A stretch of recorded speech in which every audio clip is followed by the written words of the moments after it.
Ready? Was it Red Dead Revolver? Oh, Sunset Riders. All right, here we go. Here we go.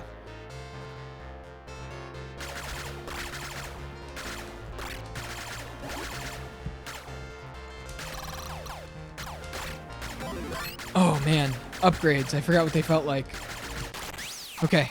Okay. Here we go.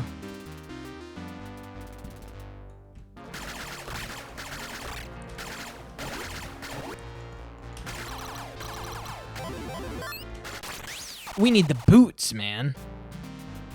We need the boots.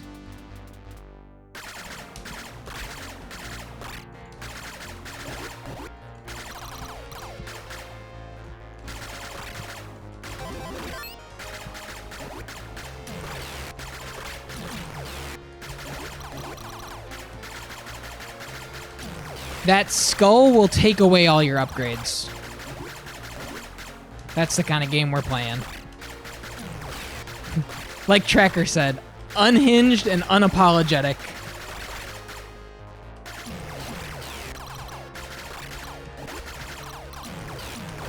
Horse! What's up, old buddy?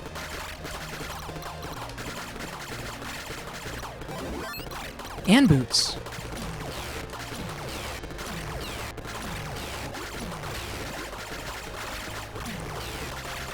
Oh, okay. That's fine. That's fine. That's fine. I don't mind. I don't mind. Just give me a checkpoint. Just inch me closer and closer and closer and closer. I do not mind.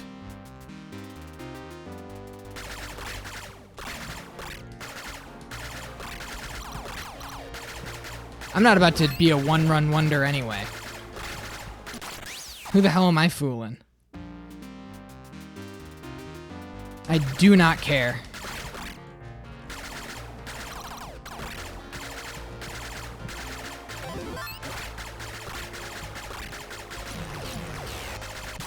Ooh, all right.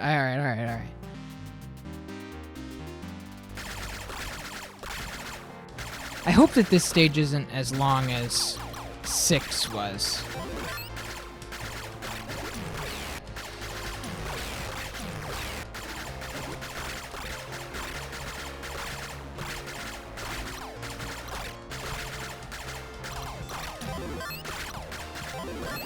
Ooh.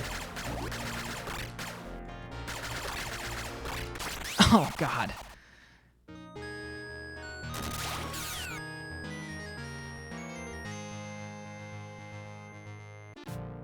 All right.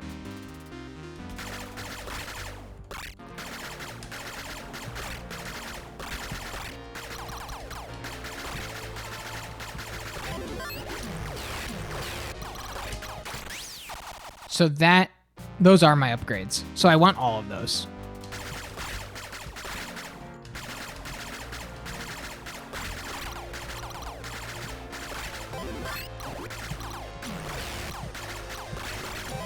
Oh, God. You do want all of those, though.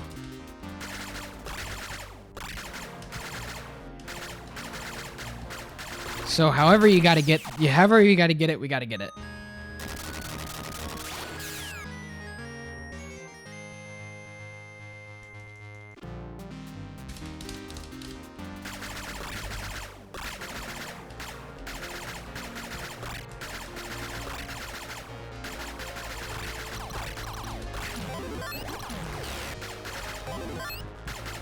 Okay, that's fine.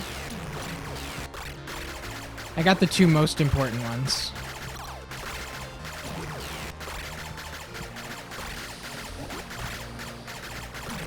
Nasty! I don't think that we got the checkpoint.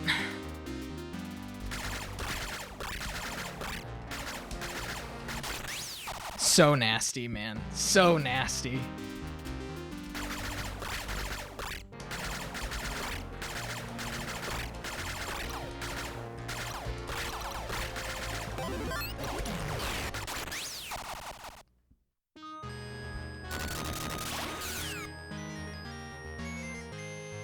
Illegal how nasty it was. All right, here we go.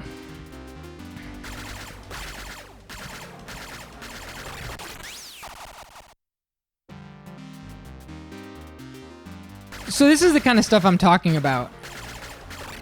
It's not the way where they spawn is the same, but their movement patterns are not. So like sometimes that guy will just get on that bridge and double back, and so you'll be like ready to shoot some shots and take him out right as he gets there, but he just doesn't. He walks backward, and so he avoids the shots. He's alive. He fires some shots. You're dead. See ya.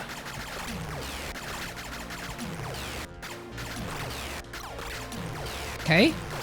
Oh, god damn. There are so many. I mean, it's the last stage. It's the last stage. It's the last stage. It's the last stage. This is the Rainbow Road. This is their victory lap. We can't be surprised by any of the tricks. This is peak evil right now. They don't want me to win. The last thing they want is for me to win. Because then I go back to the arcade and I say, I already beat that one. You know, I don't need to play Gun.Smoke again. I already beat it.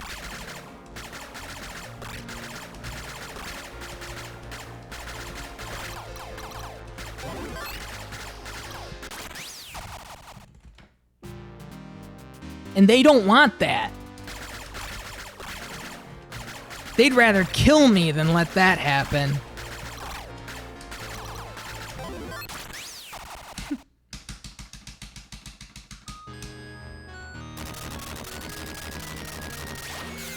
I think the saving grace of today has been the fact that I have been pausing. It's something added to the Mr. Core for this. Obviously, if you're in the arcade, you can't pause and stretch and pee. And I think it's like, like a really reasonable concession to make playing it in a marathon style at home like this. If you'll never play their game again, you're as good as dead to them. So they'd rather kill you than watch you beat it.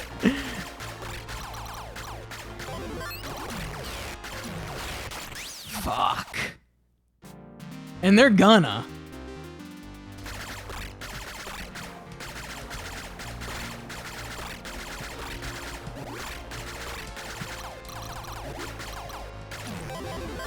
Trying to see if that makes more sense. No, you need the boots.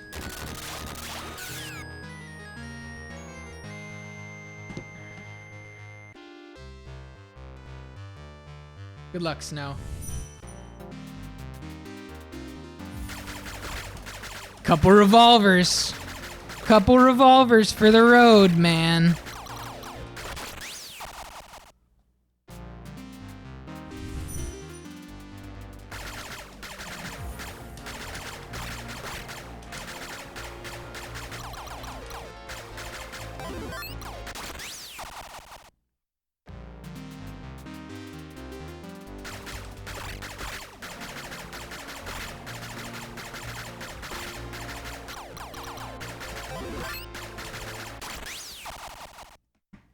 This guy wants me dead.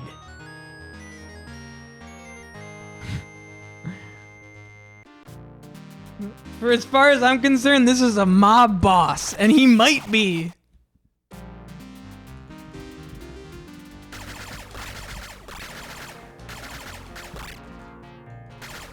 So I'll probably do the second wave of Season 0 cards after 5 games of Season 1. So it won't be for a while. You guys got more than enough time to try and collect all of the Series 1 stuff.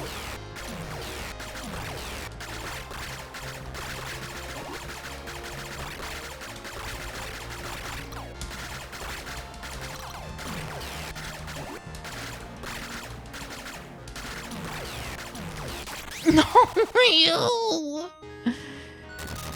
You!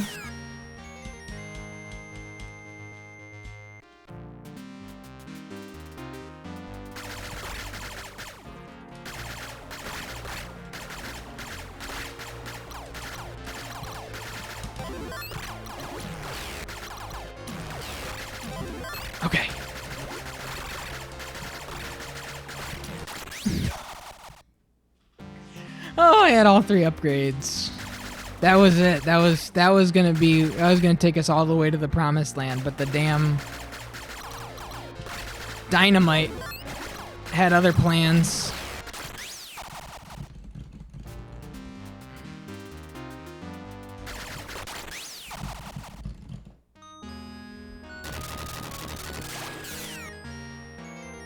Give up, little man.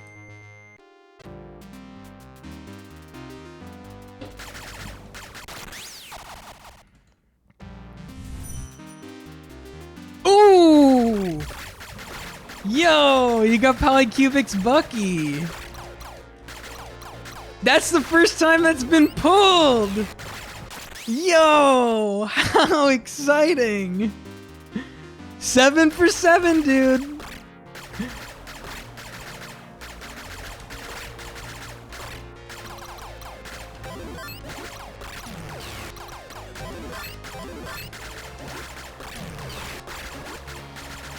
Oh yeah, actually, you haven't seen the hollows yet.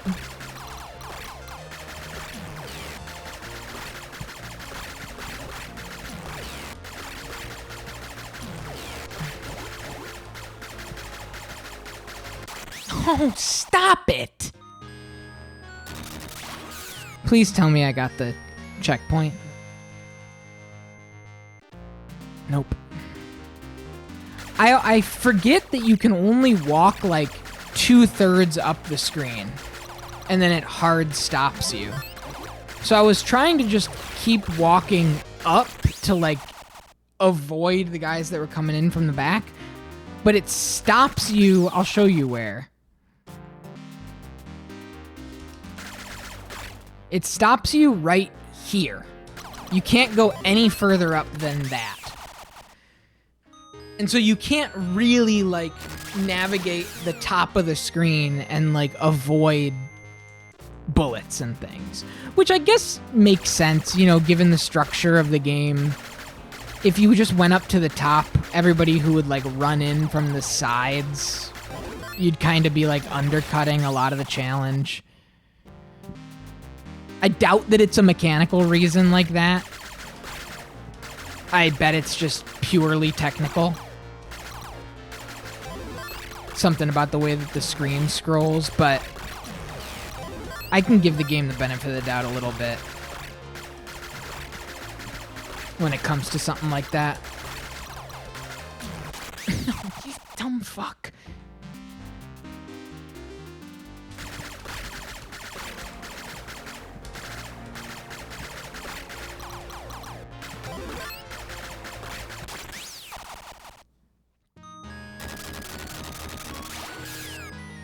It's incredibly difficult to do this.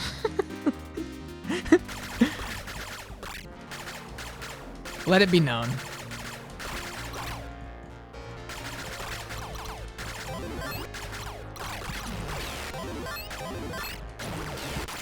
Oh my god.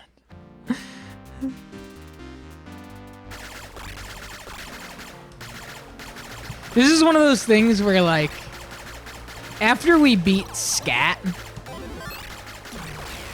I was like, yeah, I beat it, but, like, we did it in one night. I don't necessarily feel great about it. I think it might have been a little bit more fun to, like, use continues, or not use continues, rather, and, like, beat it the old-fashioned way, like we did with Double Dragon. You know, you had to do it with Double Dragon. We had to learn it. We had to fight it. I feel like I know every stage of that game. I don't feel that way here. This is not a game where it's like, I feel like I'm undercutting it. Extremely resilient compared to the last two. Vibes-wise, I'm in a good mood.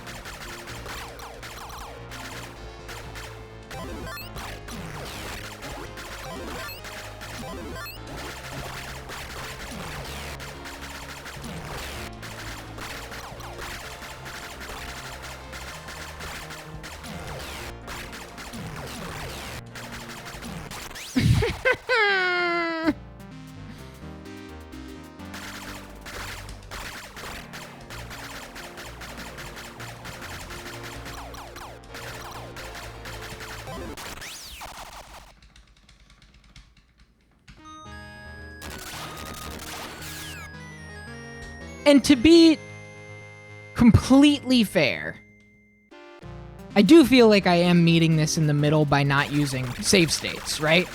Like, concessions are being made. This is still on normal. This is no save states. I'm just, like, RPing as a really rich 80s kid.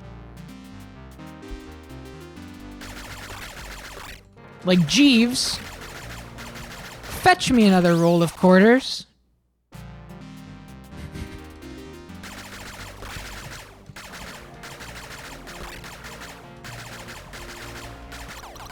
I'm wearing a cowboy outfit. My butler is so tired.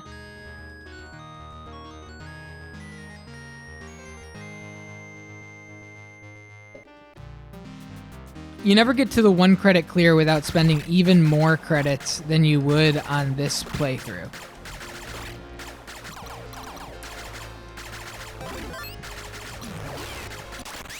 I've been streaming a long time. My brain is having a really hard time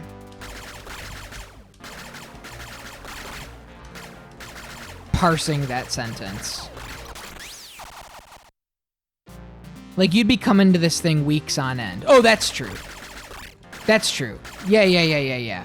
But, and here's the problem.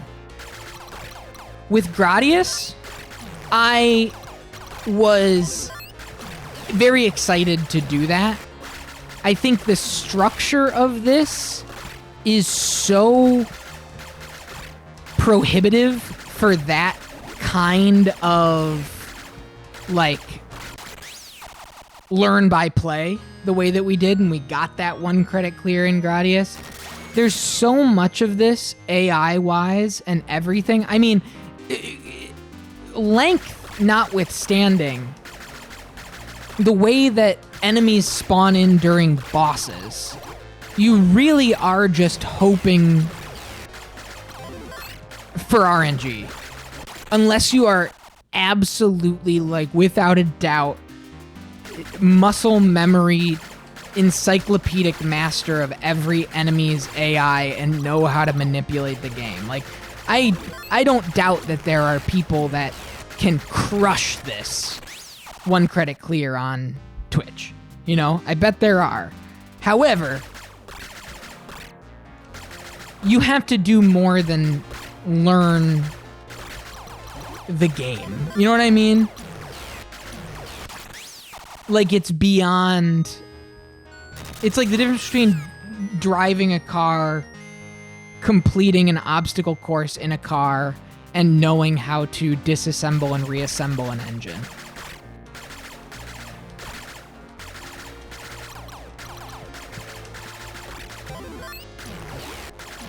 Like, you have... There's like a mechanical, structural code understanding necessary to see this through on its terms entirely. That I just...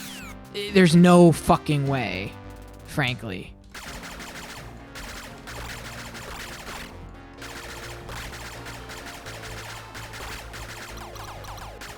Now, the NES version, right, which we'll play, that I'll do.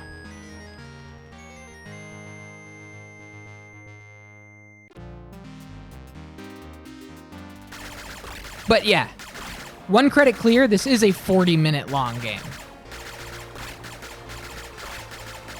No mistakes, 1 credit, all lives, no death. It's 40 minutes, which is absurdly long for a game in this era. Like, Gradius was half that.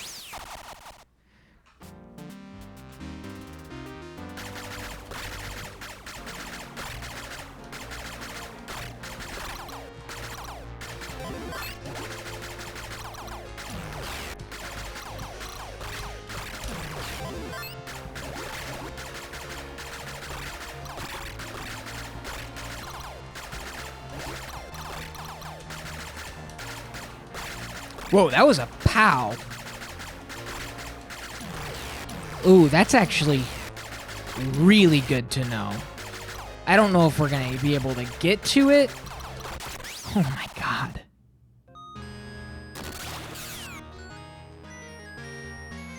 They're making me earn it, man. Checkpoint. Speedrun's 22? On NES or arcade?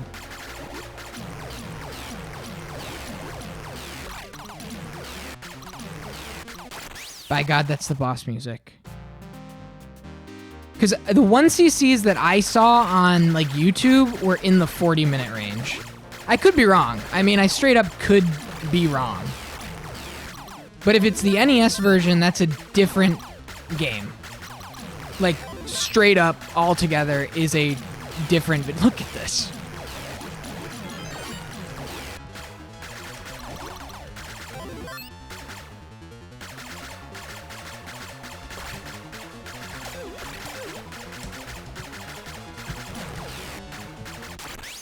So he's dead. Okay.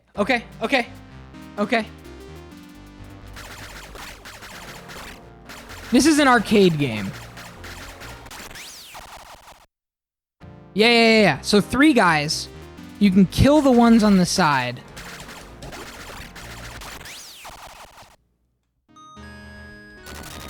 If it's on speedrun.com, it would be NES. Yeah. That one is a lot more manageable from my understanding.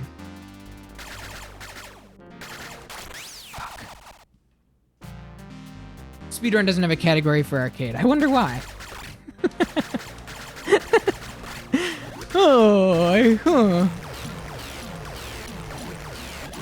Puzzling. How interesting.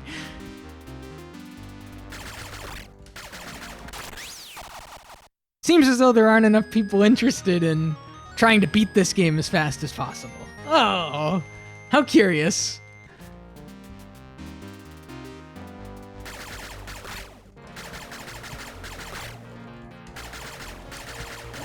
I'm gonna submit this.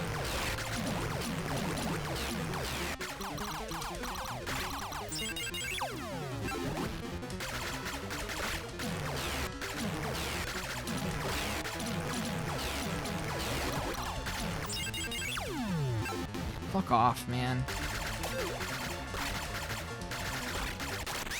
Oh my god. How interesting. Yes. I see. Not original hardware? That's true. Although a lot of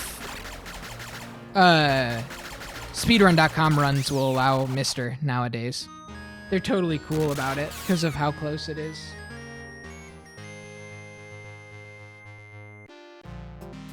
Bailey just walked into my closet. Curious what she's thinking. I'm always thinking about what Bailey's thinking. Because she's always thinking. She's the most judgmental cat I've ever known. Hey, Bailey! Bailey! Oh, Percy just came in and she ran. 29 minutes. Okay.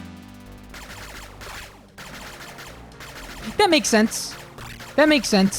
Like, to beat it carefully and considered is about 40, because you're probably, milking points on some of the bosses, because you can keep the bosses alive and farm the enemies on the sides, get extra lives, Looks like Neo in the Matrix. I'm sure it does. Again, I feel like the only way you could do that is if you have a Neo in the Matrix level understanding of the games. That's so insane to try and get to that. But it might be possible.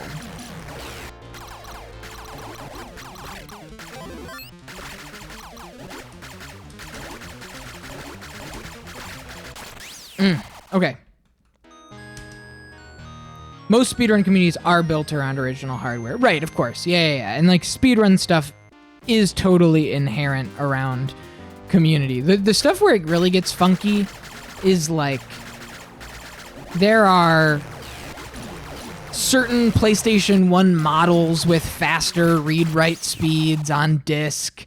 And so, like, if people are really purist about original hardware, but it's hardware that has revisions that have, you know, disk read differences, then you're kind of like gatekeeping tech behind... you're gatekeeping speedrun tech behind technology tech is what I'm trying to say.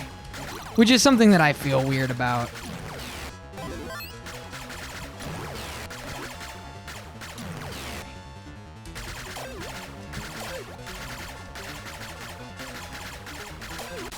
Okay, so 3 shots can take out those guys. Boom, boom, boom. They'll have separate categories for hardware and versions. I'm thinking of, like, the Mizurna Falls run. Right. You never know what you're getting up front.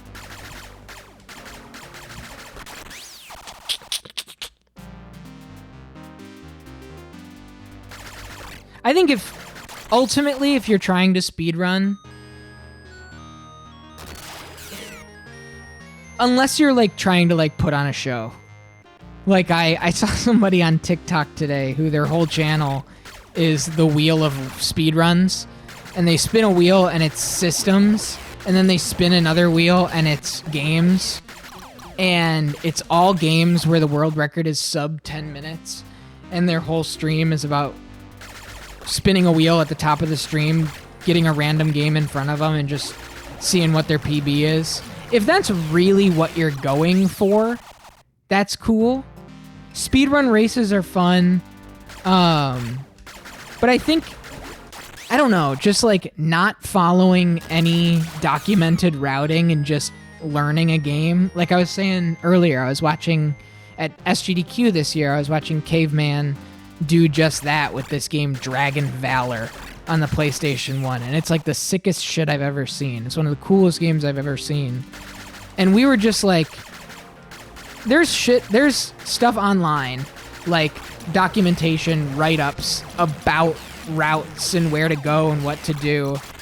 And they were like, I'm ignoring all of that on purpose because it's so much more fun to just put a game in front of you and go like, let's figure out how to break this thing wide open.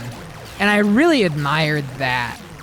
And I've just kind of like hung on to it over the past month or so.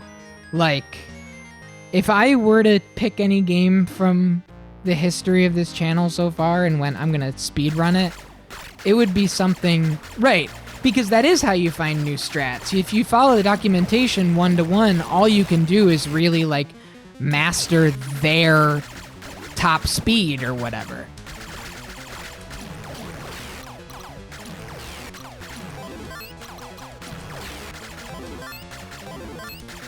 Okay.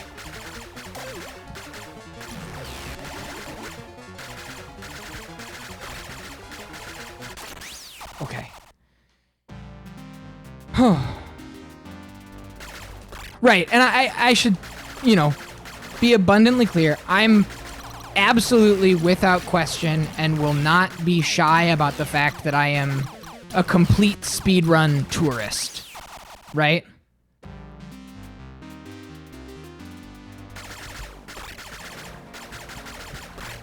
So, everything I'm saying is like purely from the perspective of like wide-eyed just admiration for the vibes. Well, I saw you, Bailey. What's going on? You good? I don't think she's good. I don't know how long this is gonna take. I went to AGDQ, and I was there because I was, you know, a wide-eyed admirer.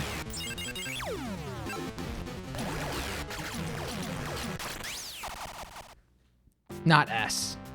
Don't ever get it twisted again.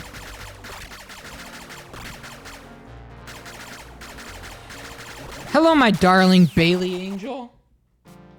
You just ran.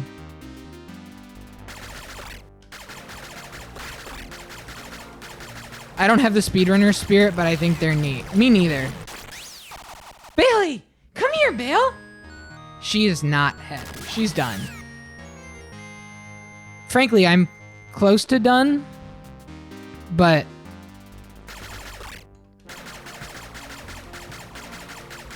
I gotta figure out exactly how to fight this.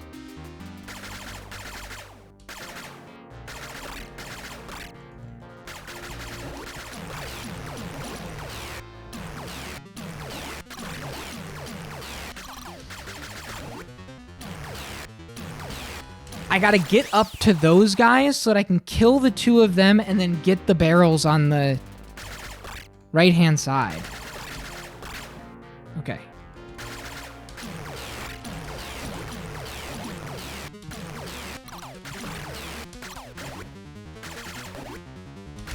There we go. Shit. NES Ninja Gaiden Pacifist percent isn't very optimized, and it pushes the limitations of the game enough that there's a lot of room to improvise. See, that's cool.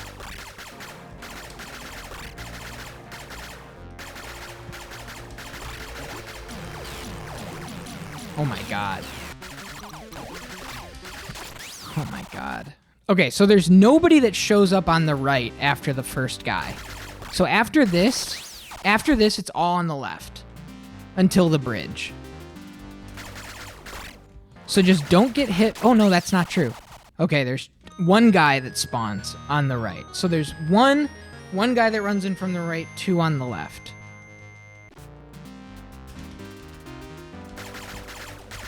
And you unfortunately can't... Okay, he only spawns in sometimes.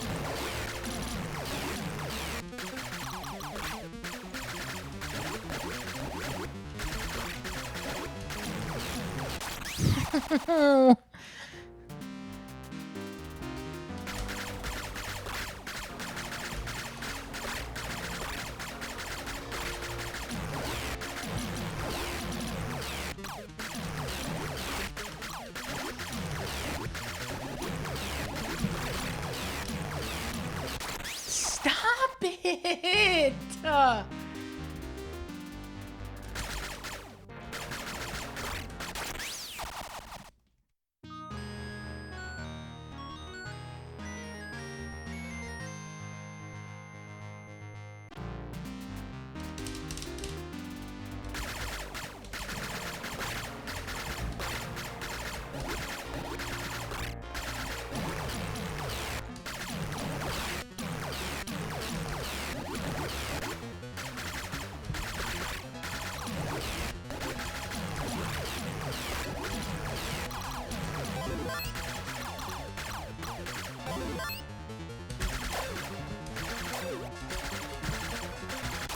No, dude, it's chaos. It's chaos.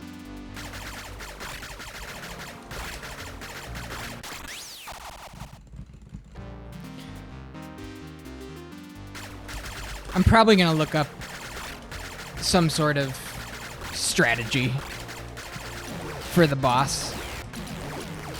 Just to kind of ease my tensions. Imagine it's like some guy that walked into the arcade and was like, "You ever beat this before?" Like, no.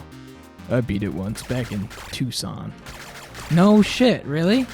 Let me tell you something about the final boss. Yeah, dude, I'm all ears.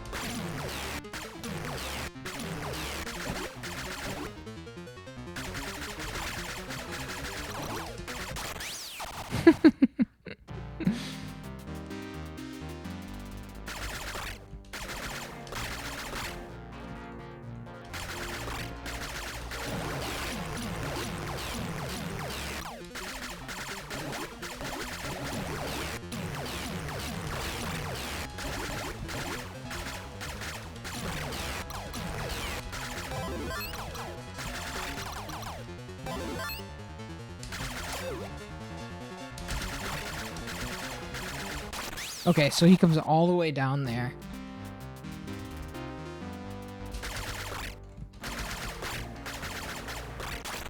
Okay. I think I have my route up to the fight. It's not perfect, but it's pretty good.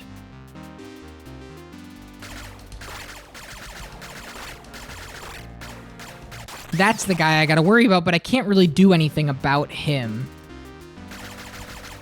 Unless I give up going to the right, which is a worse plan.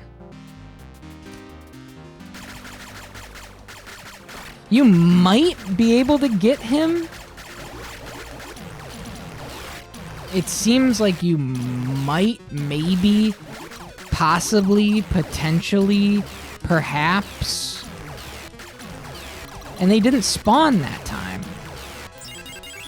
Everything's so fucking weird. Sometimes things just don't happen. I guess it's a sprite limit thing.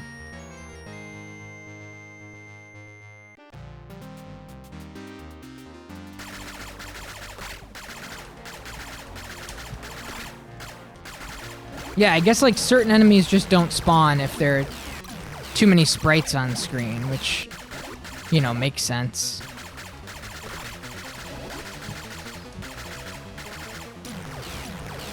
No, dude. Hey.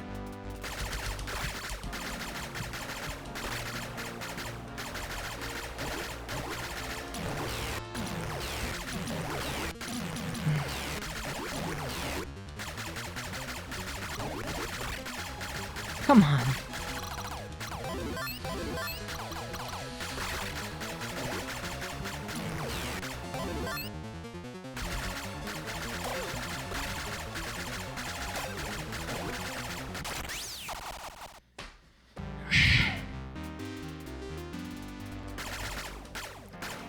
So there's a river on my right, but not on my left. So it's reasonable to assume that those guys, the blue shirts, can only run in from the left-hand side. So if I go to the right, I might not get, like, spawn killed by the guys that are just running in from off-screen. Because there are two things that the protagonist of this game hates: getting shot and getting bumped into. You bump into him, he might as well be dead.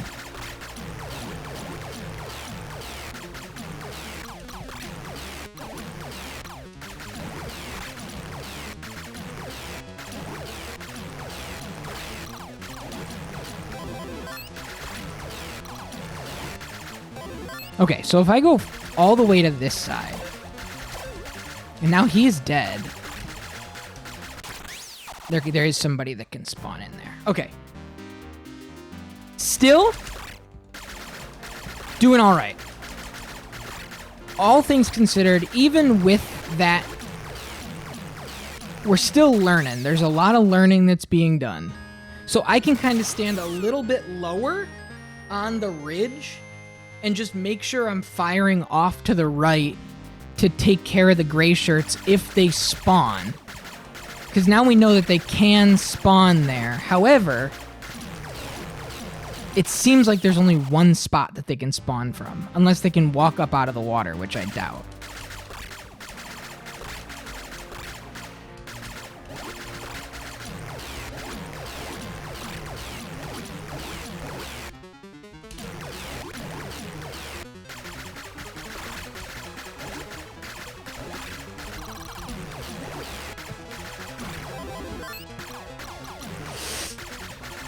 Okay, that's fine.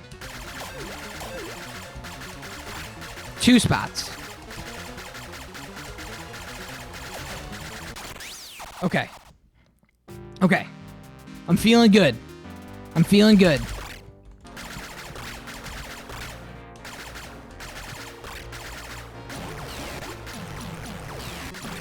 I wonder if all 3 of them need to be killed or just the big bad. If I had to guess, I would guess it's just the big guy, because he's the one that shows up with a health bar. That's not good.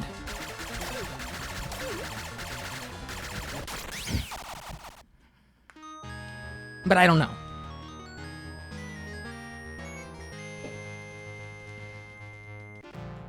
Thanks, everybody, for hanging in here. We're nearly at the end.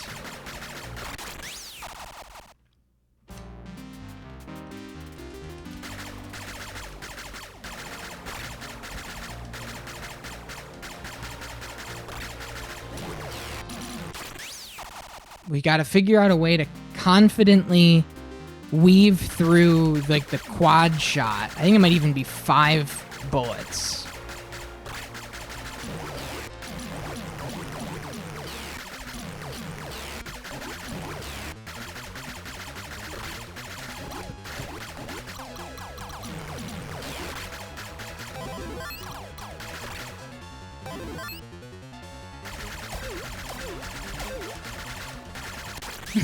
Okay, don't go to the left. Don't go to the left. It's not worth going to the left. Because they run out, you just die.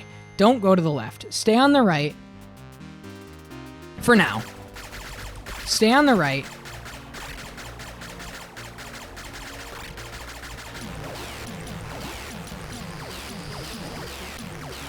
Shit. Stay on the right. If you can get all the upgrades, frankly, if you can get the bullet distance, that's the big one. That's your big ticket.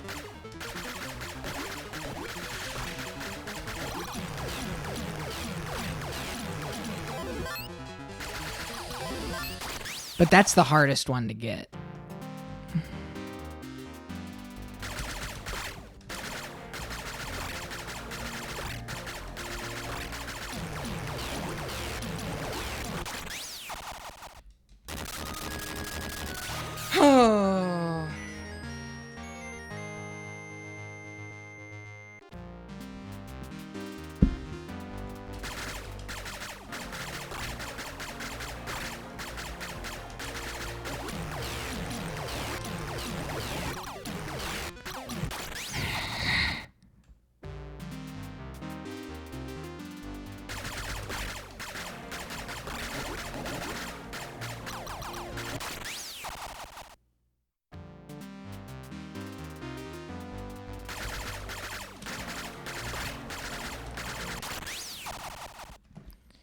It's getting hard. It's getting hard.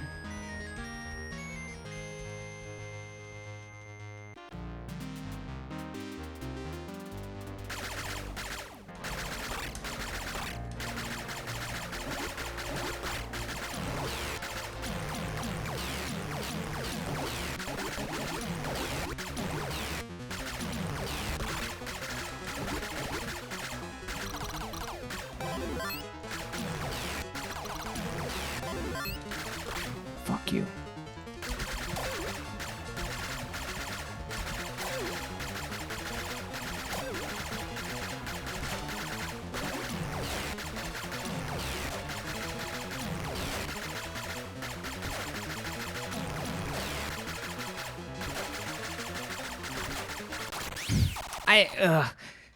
I guess I just...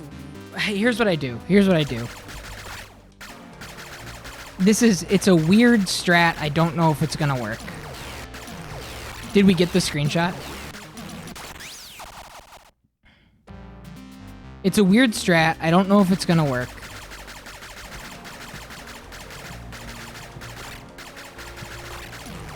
Kill the brother and then rush the dock. Rush the dock on the right side so that you're up against the guy. Like we did with the other boss. Have to refresh. Okay. I didn't get a chance to see.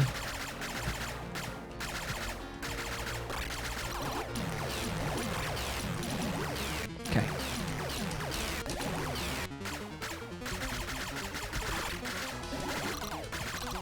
Shit.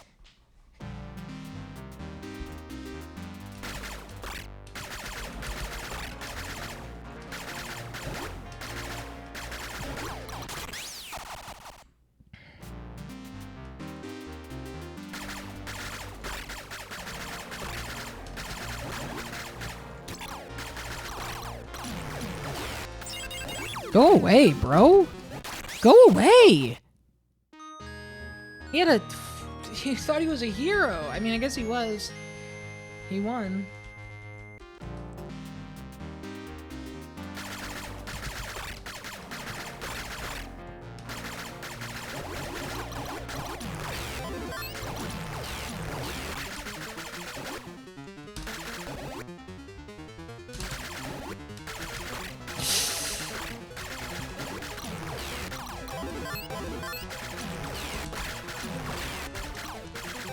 All right. Rush. You can't. You can't. Okay.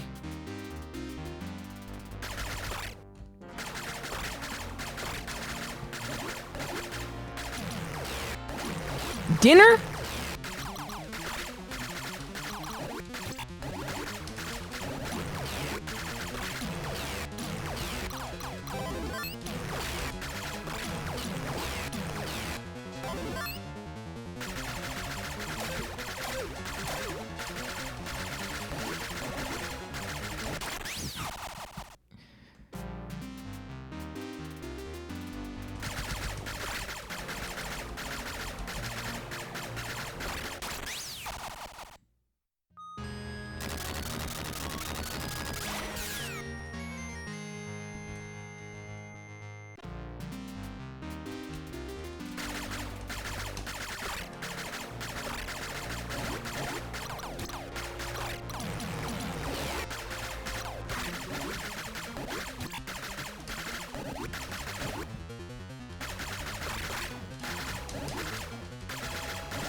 Omelets around 4? Omelet sounds really nice right now.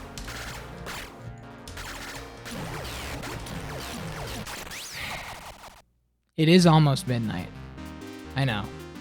I've told you guys that my sleep schedule is all turned around, like, in a positive way. I've been going to bed at like 10:30, 11 o'clock every night and waking up at like 7:38. Which has been really nice. But yeah, we shouldn't have said it. It's like we broke the seal. Where now I'm gonna feel it if I wasn't feeling it before. Yeah. It fucked up in a good way. No, you're good. You're good.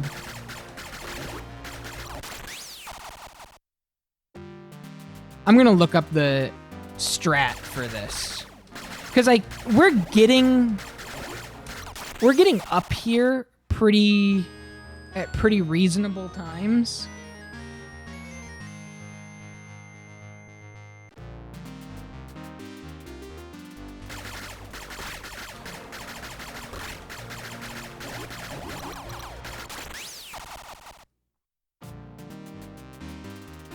In my current strategy, fortress approach. Based on the bottom center of the screen, Greys entering from the left and right are exterminated per usual. Dynamiters from upscreen are largely ignored, provided you don't run straight into a boomstick. You'll notice I don't always immediately kill the blues. If I'm busy, I'll exploit their blind spots. Ooh. So it really is just a hit and run. Take your time. Alright. Well. Let's try it.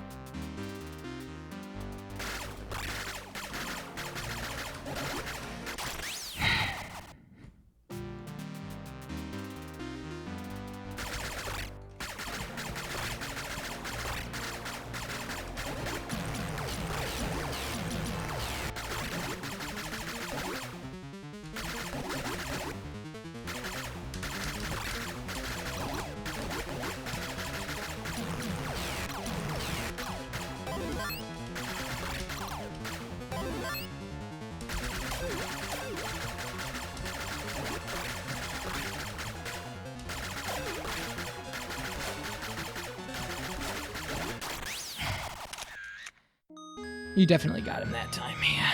With me dead. It's hard. I'm on this side of the bridge.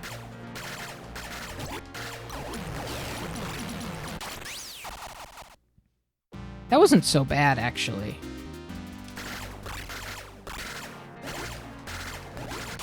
That wasn't so bad. I think that might be...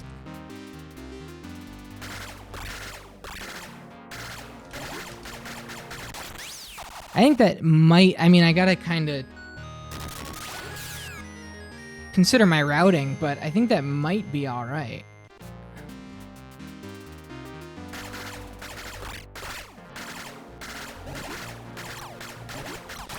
No, because those guys stay alive.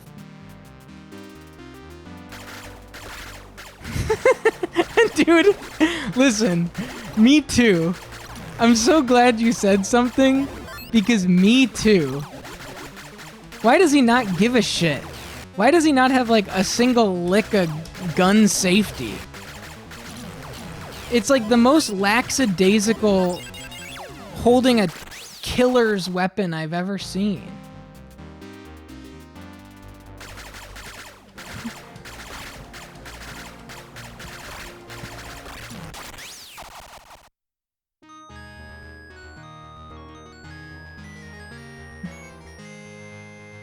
The guy at the top of the label's cool. The guy on the bottom's a mess.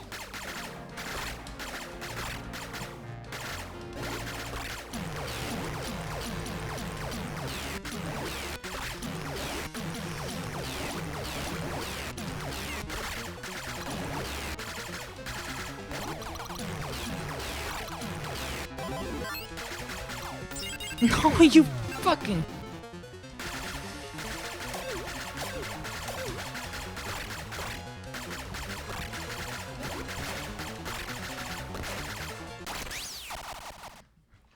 All right.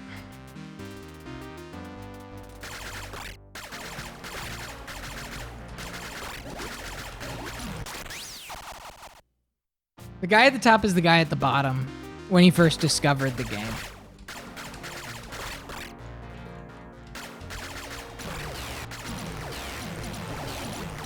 The guy at the top has cleared the game. The guy on the bottom is putting his first quarter in.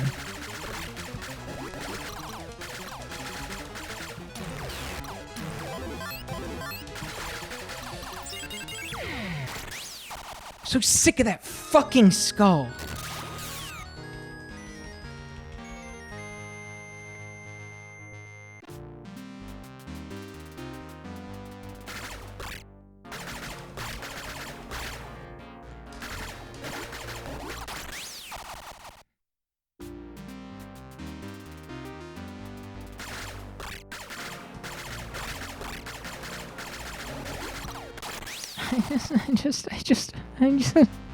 I'm so close. I'm so close.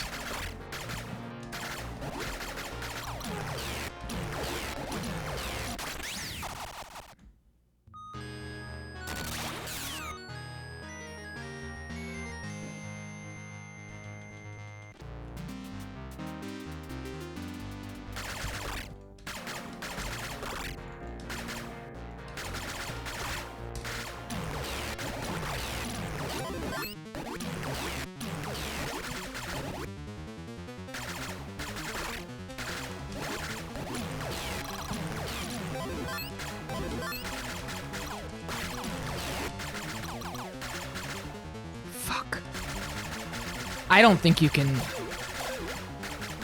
even beat him without the long bullets. I mean, what do you do?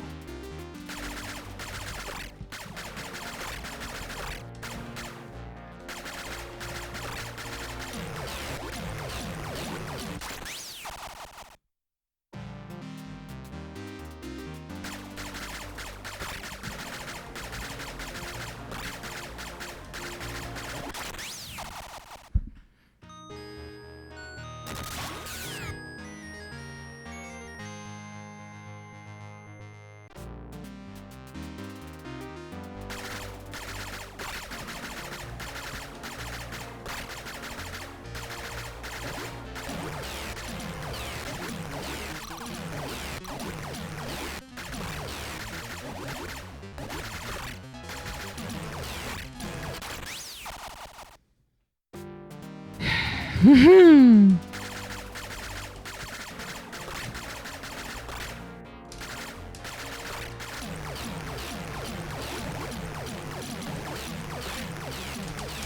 psychological trauma of the midnight dinner and the bedtime has sunk in.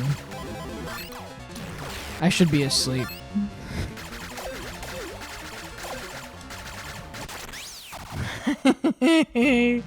Oh.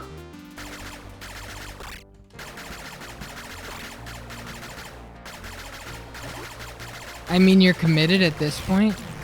Oh, yeah? No, you're right. Imagine how sick it would be if I went, oh, yeah, and turned it off. I'd be so badass.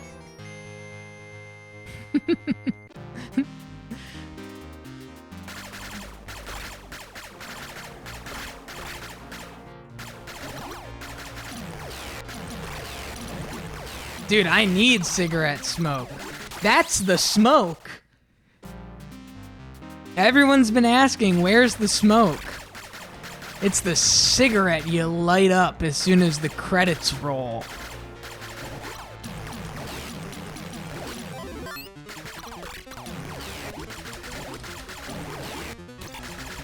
Fuck you.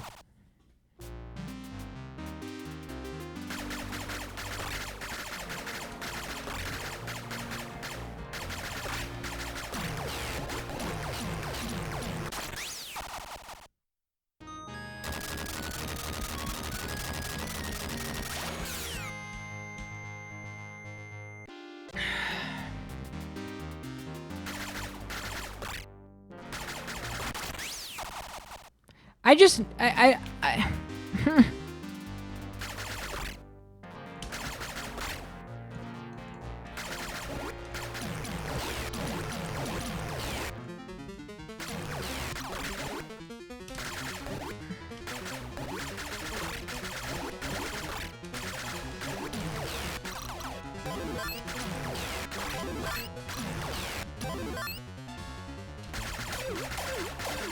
How the hell did you get here?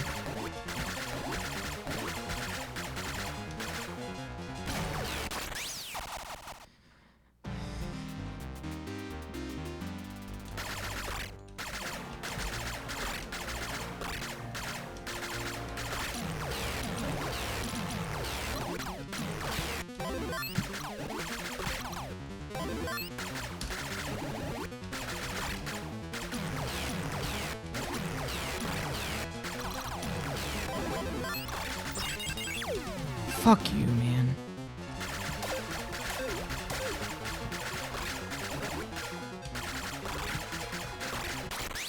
God.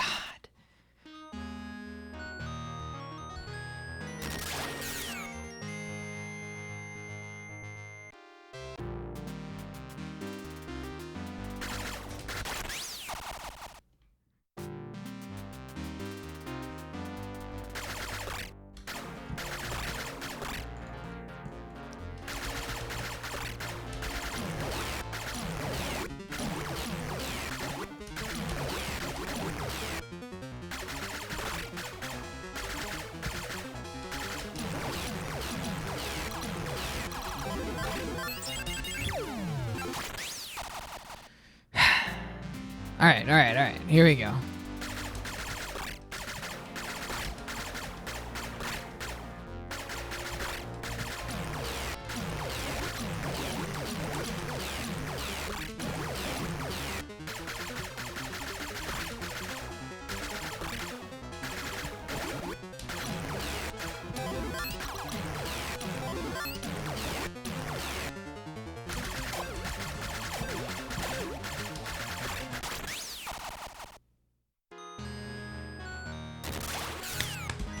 I can do this.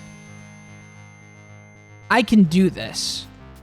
I think I can even, if I go fast enough, take out both of those guys before Big Red comes in.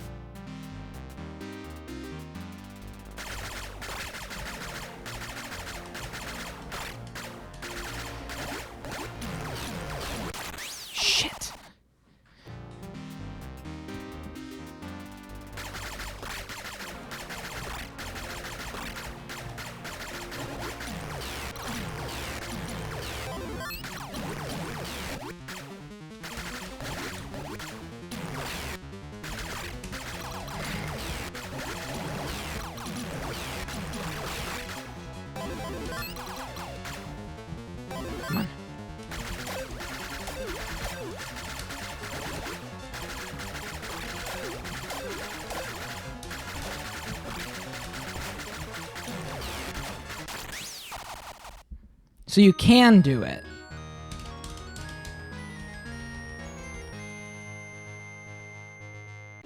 But then, I mean, taking care of the big red is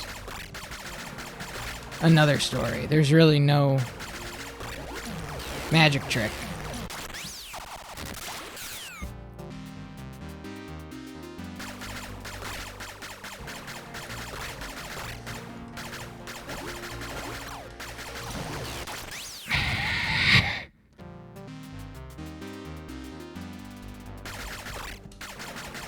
It's so inconsistent.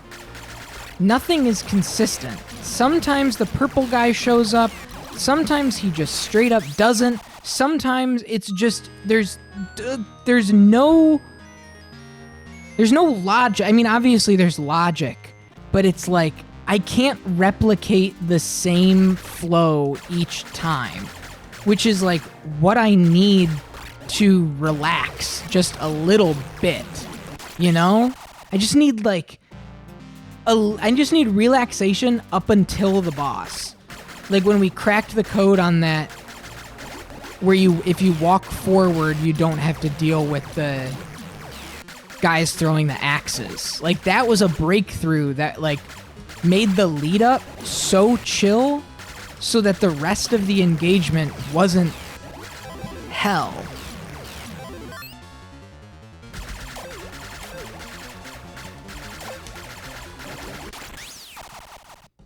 And I don't know how to get that here.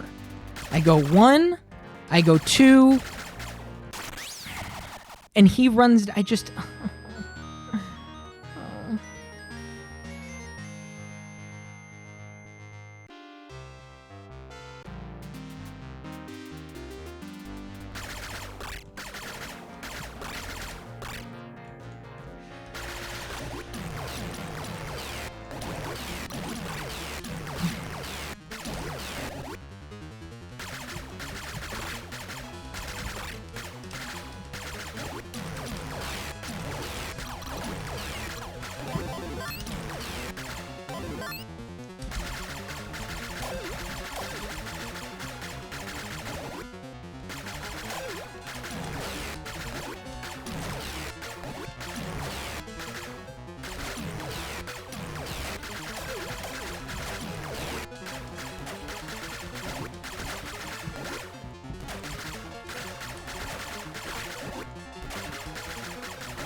So it seems like his, like, actual shooting is slow. Like, when he fires those bullets, he fires, he holds, he fires again, he holds, he fires again. So, if you can just...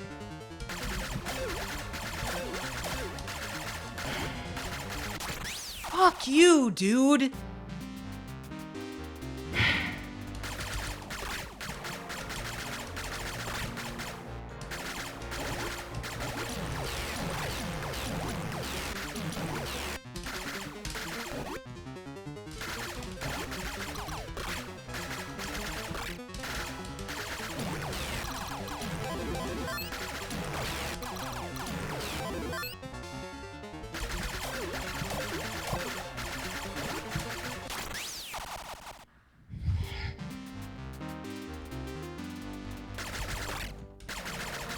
It's so hard.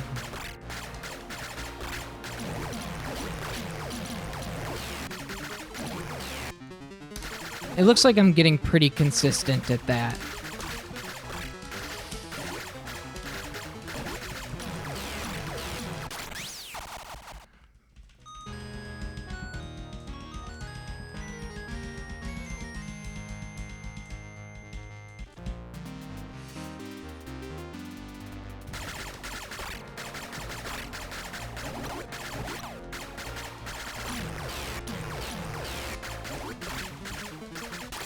Fuck off, dude.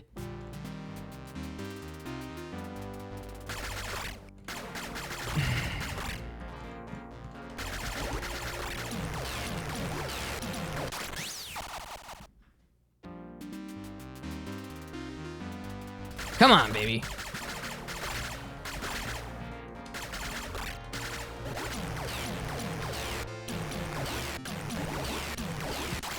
Oh my god.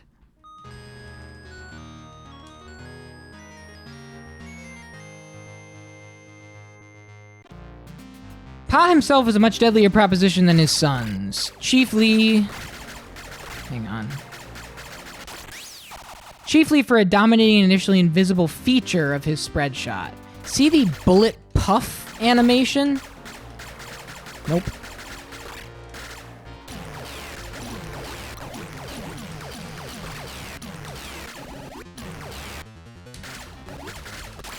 Fuck you, dude.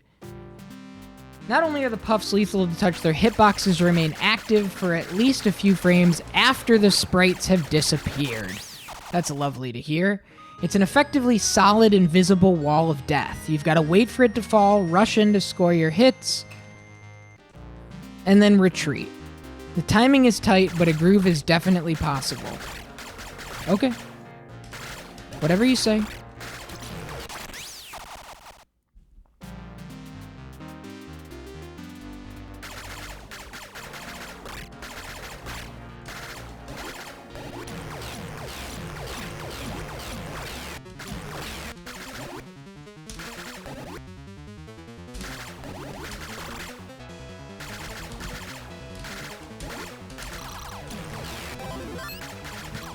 Fuck.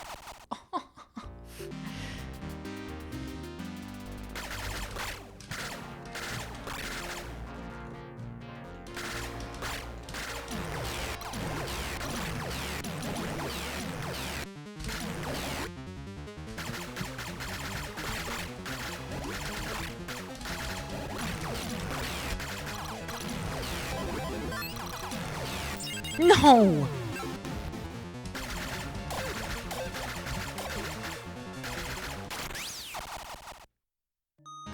This level seems like bullshit. Dude, the whole game. The whole game. I mean, functionally, this is no different. It's hard, but it's... I feel like there have been levels earlier, parts earlier that are just as hard. It's just the psychology of, like, being near the end that's kind of throwing me off right now. You know? It's like the last hour of a road trip. It's like, God, I just want to be home.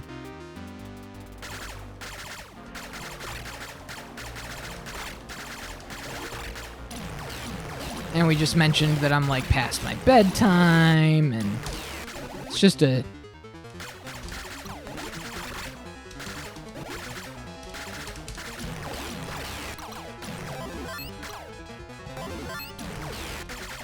Come on, you fuck.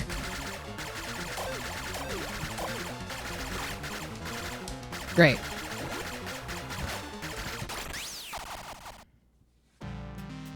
It's not about thinking about bedtime, it's about getting tired. It's like I'm physically, like, slipping.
Fuck you, man. God damn it.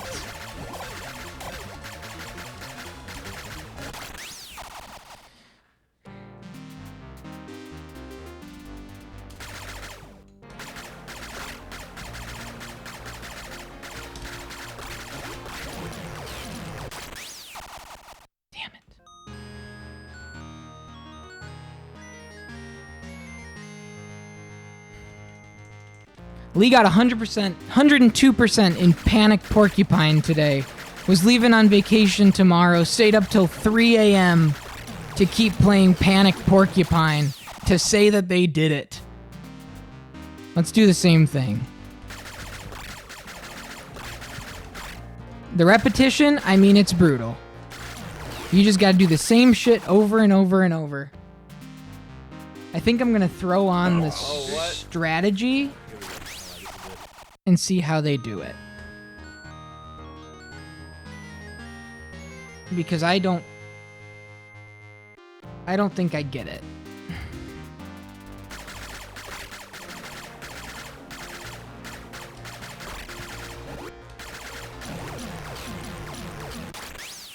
What color is the big truck? I don't remember. I'm gonna teabag that.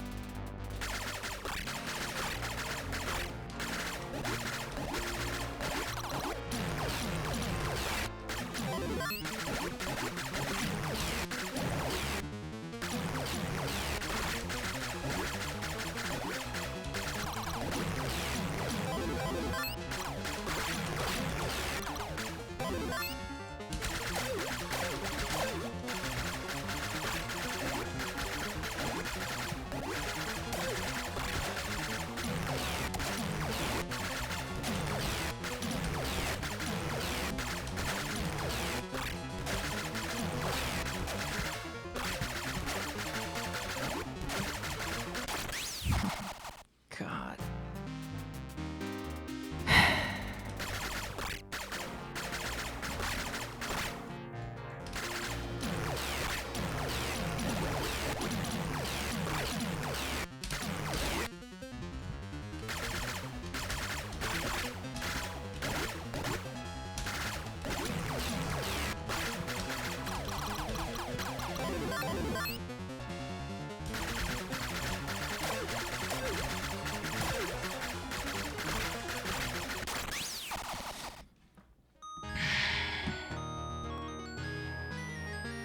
I don't want to say it. Trying to keep language PG-13, but yeah, I'm not that. At the end of the day, yeah. Here we go. Oh. Those puffs.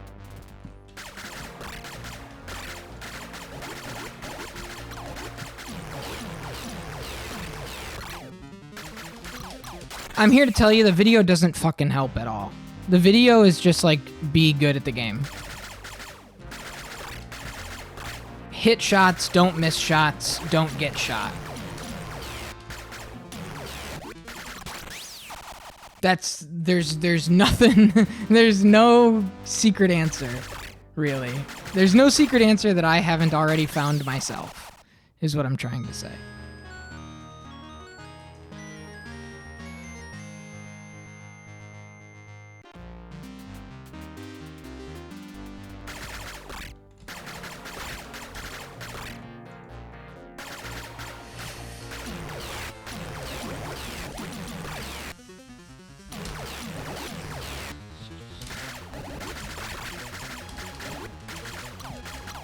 Come on, come on!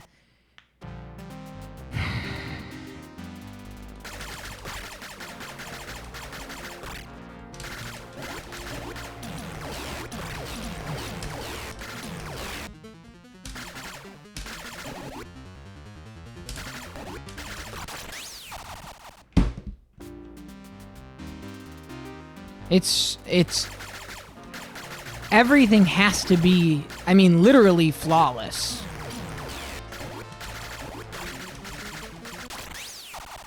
Flawless.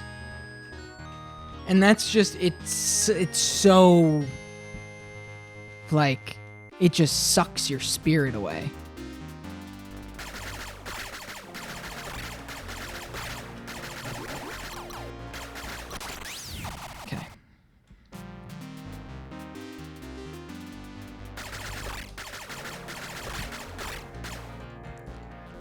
And I know I'm not taking the exact same route every time, because if it was that easy, I would, man.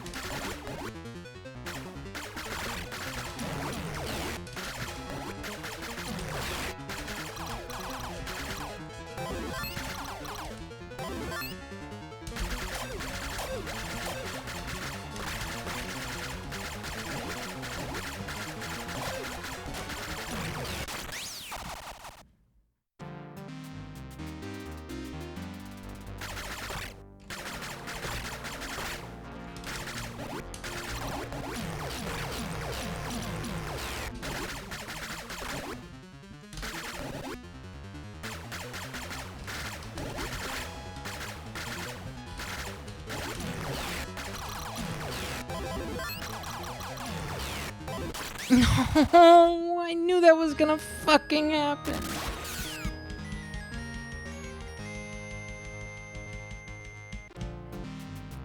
Ugh.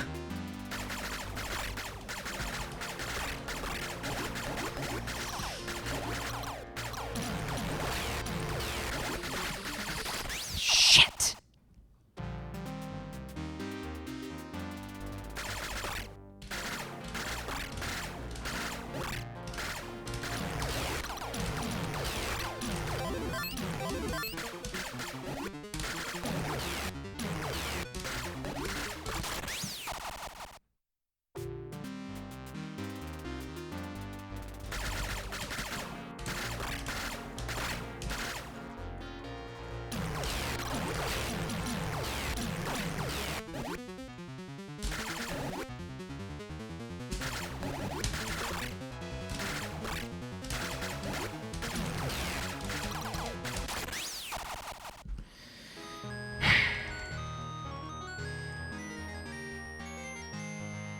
Come on, baby.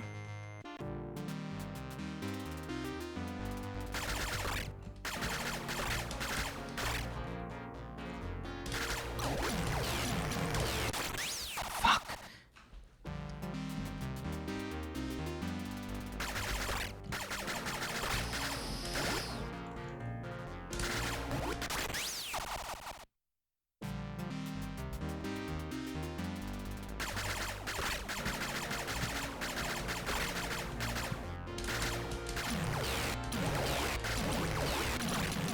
Okay.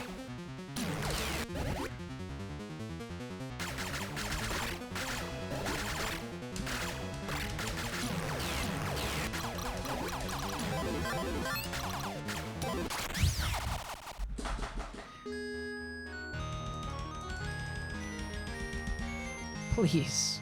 Please. I am so beyond desperate.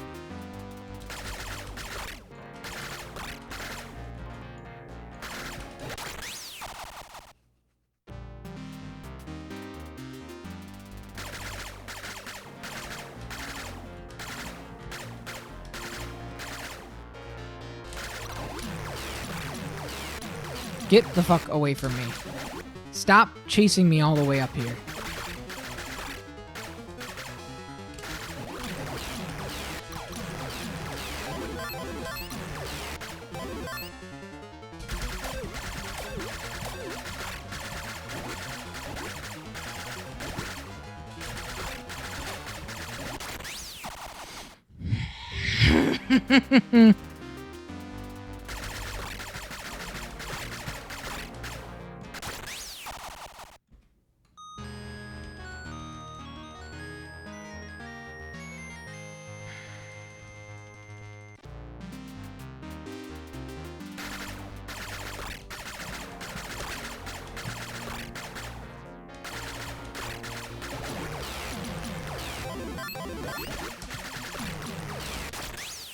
What hit me there? His body? I got body checked?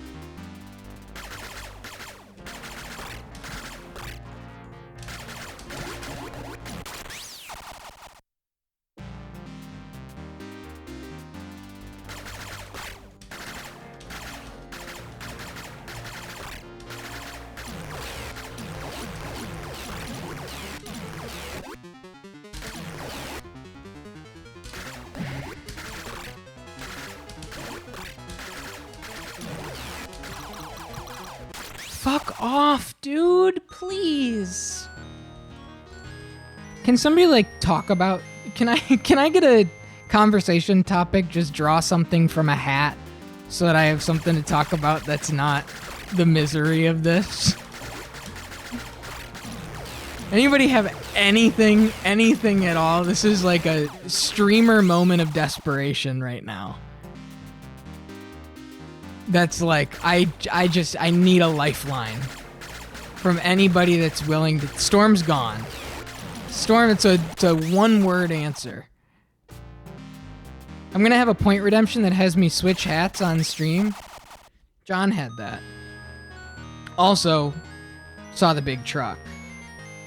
Also, taking a break for the rest of the year, which doesn't sound half bad right now.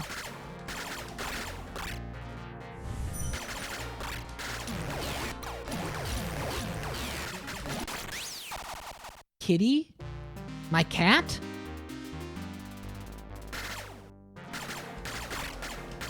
Your kitty? How is your kitty?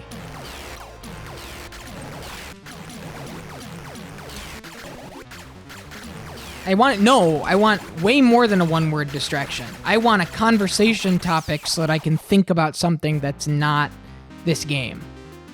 I need to get out of active critical thinking and into just flow state subconscious. So I need to, like, how's your cat?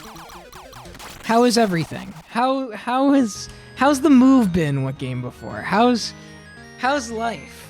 Favorite movie this year? Sinners. I liked Sinners. You've been playing Lies of P recently. It's been really fun. Did you sink much time into that Battlefield, Franco? I was gonna invite you to a lobby, but you were playing Lies of P and I didn't want to intrude. But we should get games going this second weekend, because it's really fun.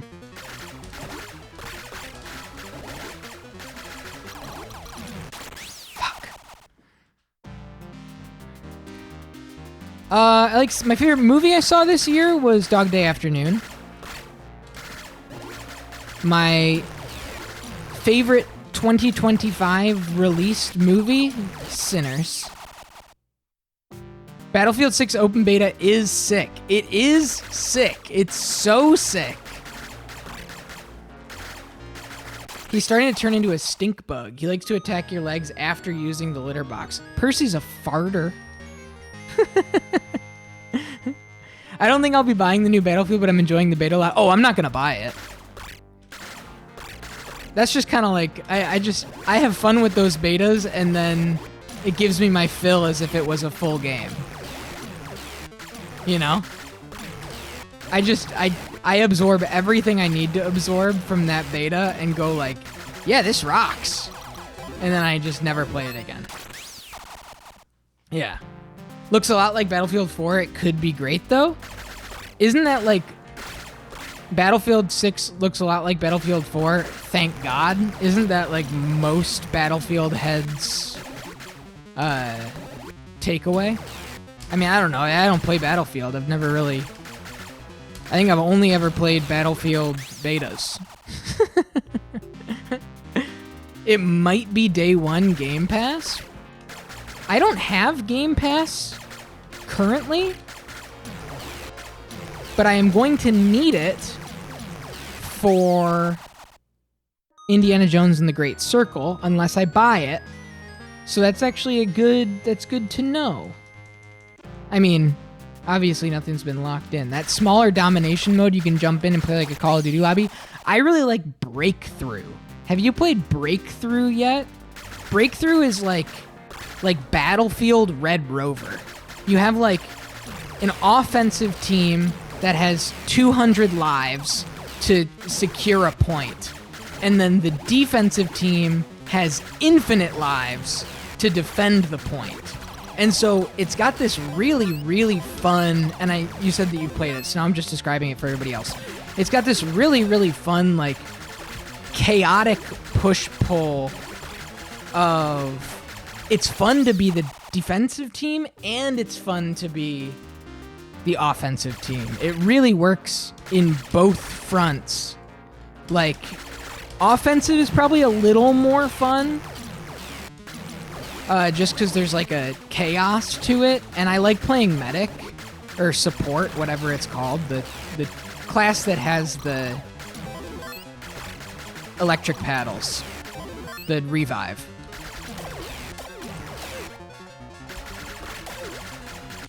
I should do the left guy first. I should do the left guy first, and then go to the right. Yeah, it's fun to like be a really big credit to your team without can you get enough random people to push through and attack an open vector? Oh, are you just describing what breakthrough is? Like, conceptually? Yeah, it's really fun.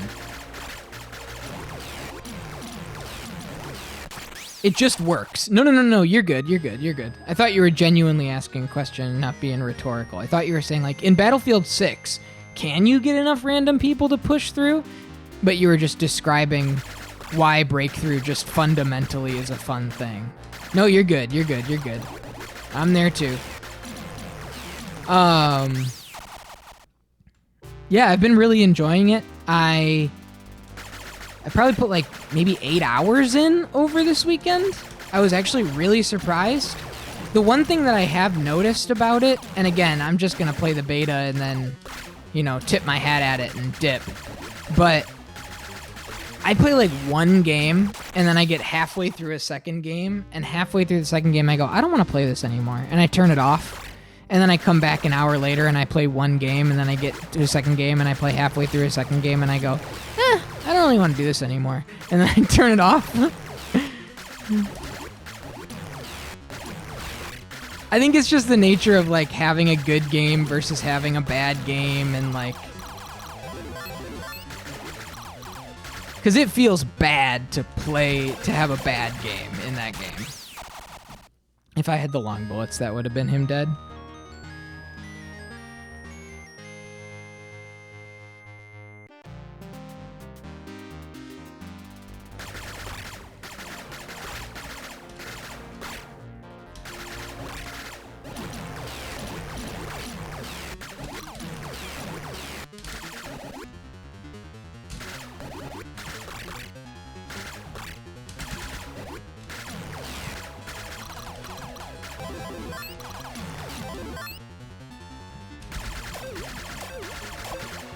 Oh, okay, that's bogus, actually. Like, no matter how fast you go, one of those blue shirts is gonna run out. You have to be really on your game. You have to be ready to fucking bolt.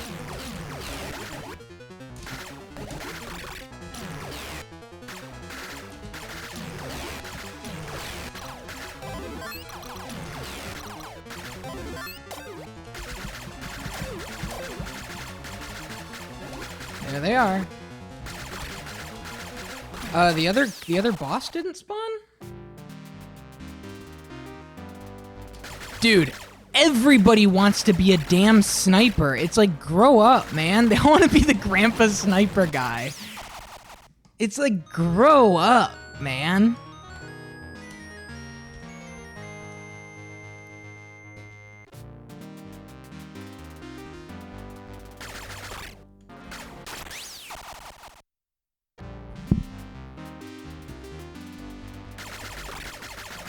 I've tried being an engineer, but then I just end up shooting the other guys with the rocket launcher. I read with the rocket launchers, they have like really low splash in that game. Like, they tried really hard to like mitigate the potential for you to be like a rocket launcher user on people, which I think is a smart move.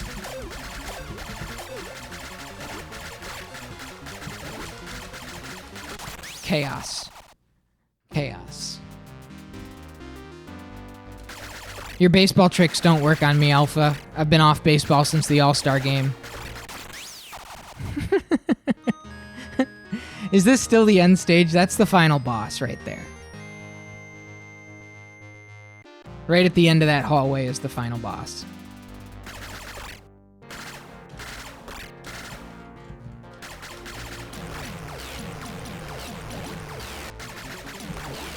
I am going to a baseball game on Wednesday, though.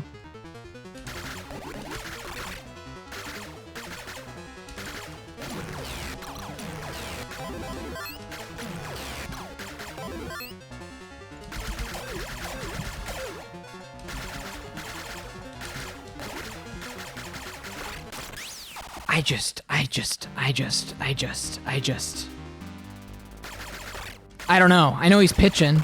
I told you, I'm off baseball. I haven't been paying attention since the All-Star game. I was having a lot of fun with baseball when I could go to games. They just got too expensive.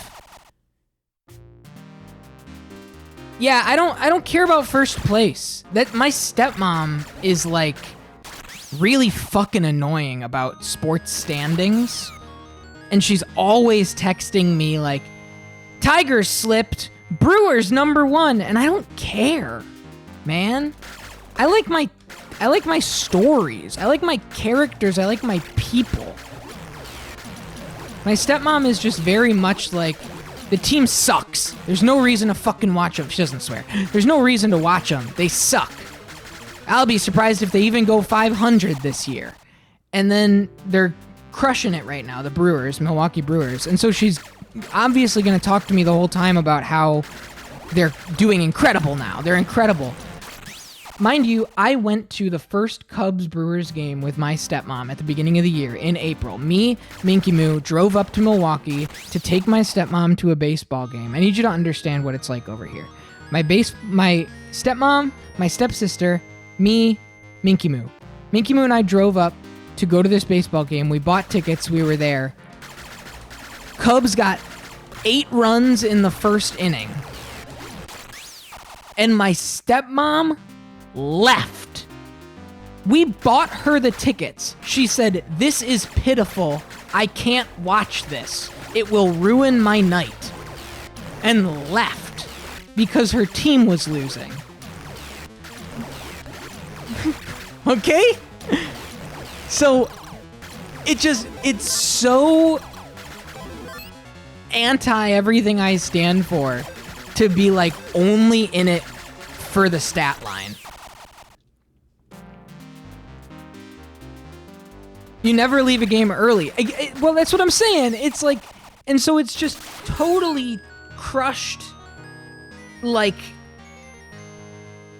the players of a baseball team as personalities, as, you know, getting, like, I used to go to Asheville Tourist games, man. I have a picture of the Asheville Tourist lineup, and they had 4 wins and 20 losses, and I had 420. Right next to the Asheville, it said Ash 420, and I thought it was so funny. I don't care about who's winning the game. A little disrespectful too. Yeah, we're not gonna get into the weeds of it, but like, yes. But anyway, I'm not a big deal. Like, you know, she was remorseful. She said, "Do you mind?" And I was like, "No, go ahead.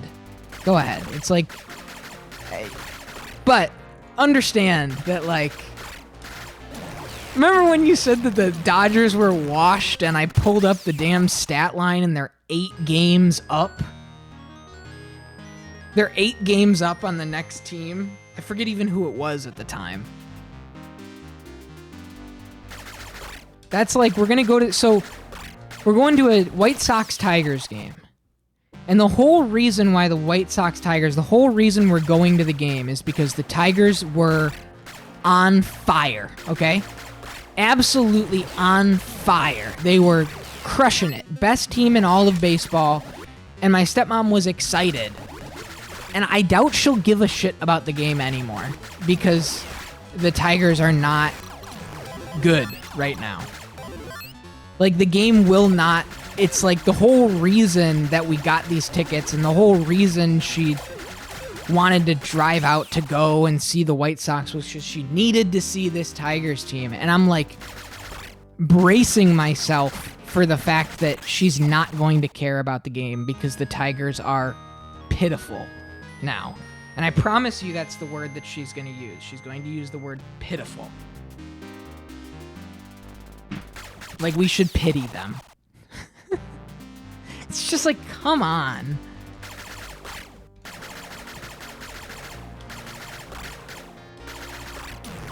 Anyway, it gets me fired up, as you can tell. And so it's kind of like, kind of off baseball a little bit because, again, the Cubs were too good early on in the year, coupled with summertime hitting. And so tickets were just going for crazy numbers, right? Because people wanted to see the games, the weather was nice, people were just going and going and going and going and going.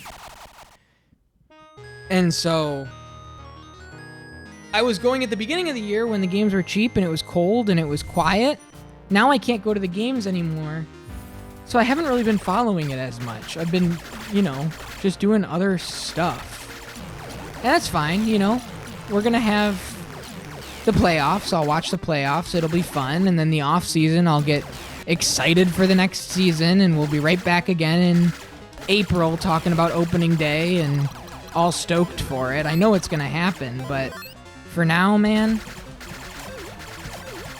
baseball's washed. Holy fuck.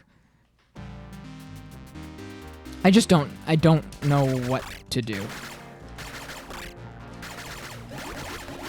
I haven't even gotten one tick of damage in on this guy. Oh no! Not the streak.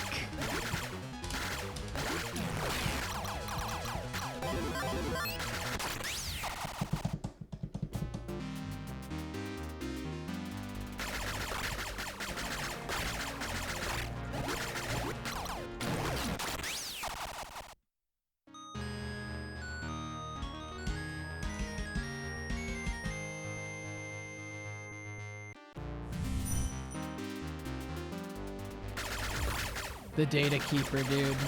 That's the guy that broke your streak. He's the guy right there. He's the guy in the damn vault. Crunching the numbers. Is that one a duplicate for you? Was that 2 dupes in a row? No, I know. The bully broke your streak. I'm saying that yeah, he's broke your streak too, man. Horrid. I'm saying that the data keeper, like, as a character, as a guy, he was the guy sitting at the computer saying, this next one's gonna break the streak. That's what I was saying. The Thunder's back with a fucking vengeance. God damn it.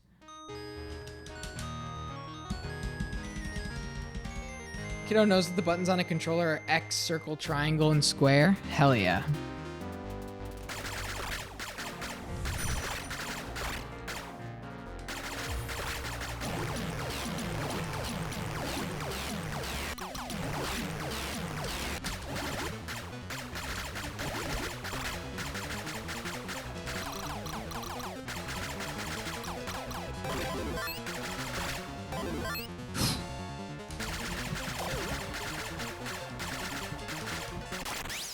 I just.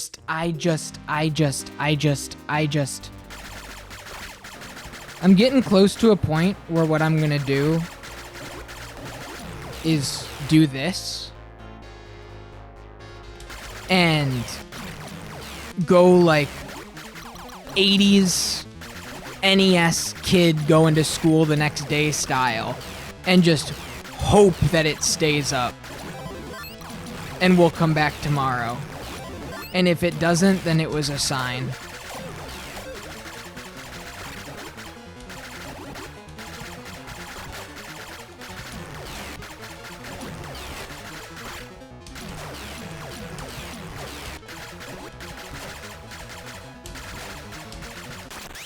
Fuck me.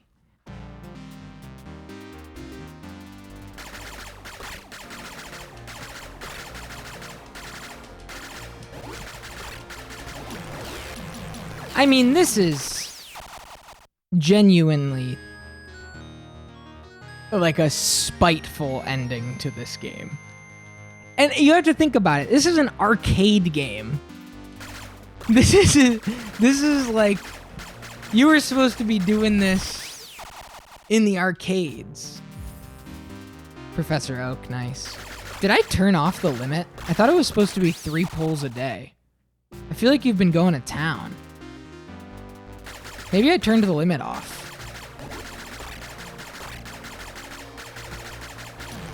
Oh well.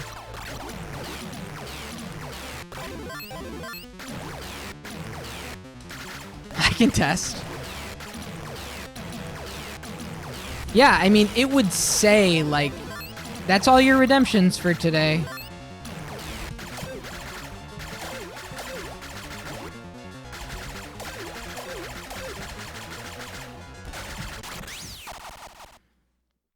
I did turn the limit off. Okay, I mean, that's fair. Go crazy.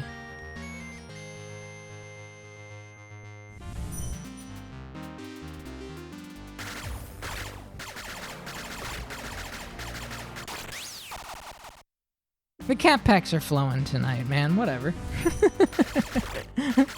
Let them flow. It was probably something automatic that happened. Yo, who pulled God?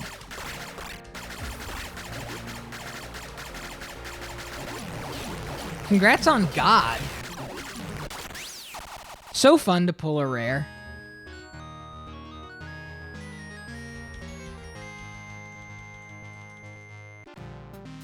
Good luck, Shiny Starmie.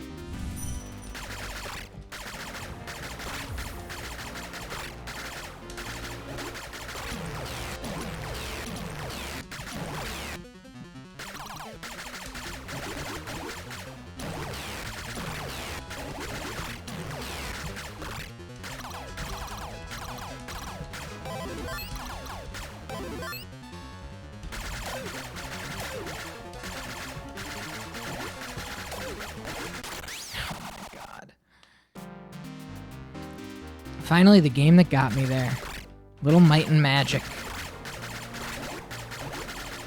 What a good game. I was thinking about that recently. Jackie Sar is playing Ultima 4. And I've been, like, lurking in Jackie's Ultima streams. And I was thinking about Might and Magic a lot. And what a testament to imagination those early PC games are. You really have to do, you know, a lot of imaginative heavy lifting, but because of that, because it's actually like not super resource intensive, there's so much that they can do as far as like clever and creative and defies explanation, like world design. You know what I mean? I feel like there are a lot of things in Might and Magic that if the game wasn't black and white, you know, I guess not all black and white, if it wasn't wireframe the way that it is, I feel like they wouldn't have been able to get away with as much creative, weird shit.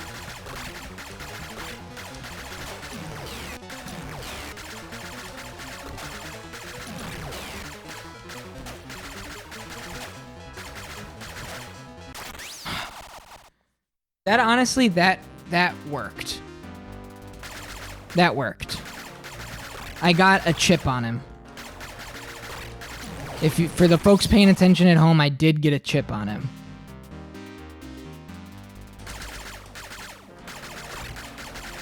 It's an uphill battle, you know, to be sure. We're gonna have to earn it. But I did get a chip on him.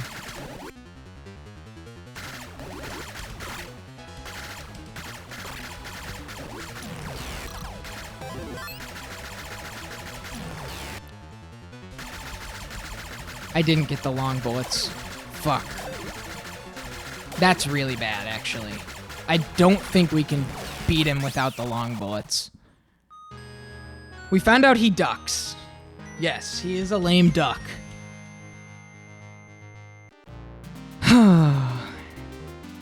So you can't just nuke him down, because he will lie down, which sucks.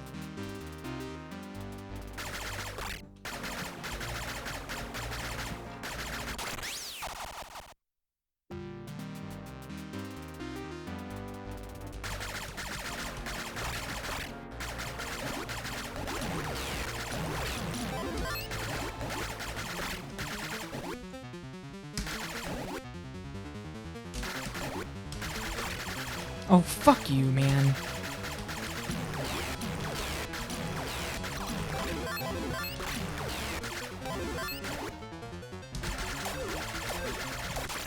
Oh, 3 guys off that side?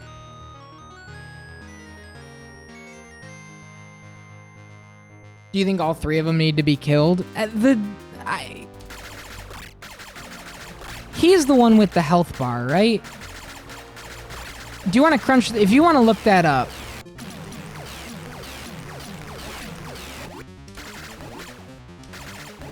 I would not be opposed to knowing for sure.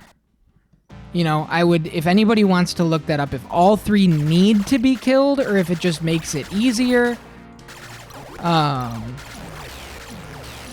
It would be interesting to know.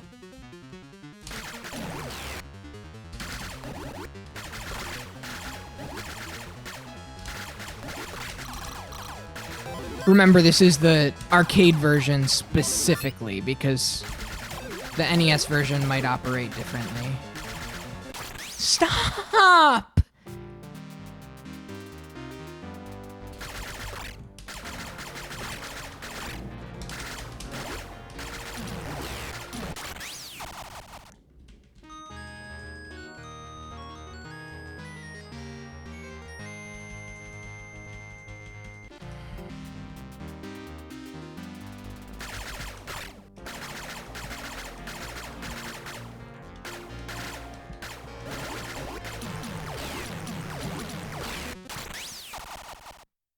Brutal, man.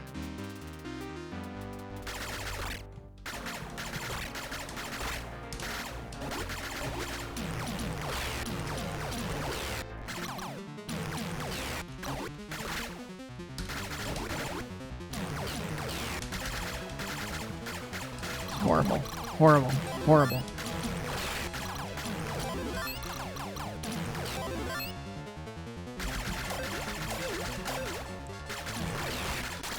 Fuck!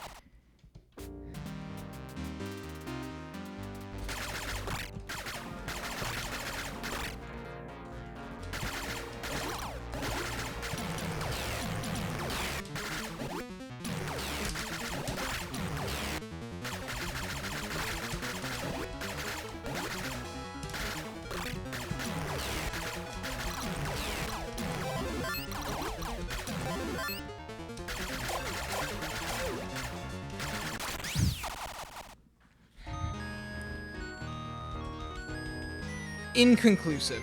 Okay, everyone's killed the other 2. It's probably helpful too.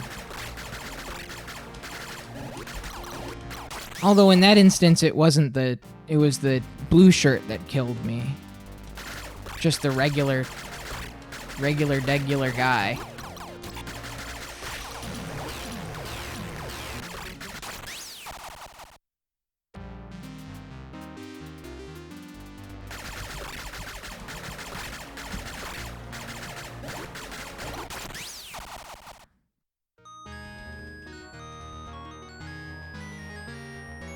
This is so hard.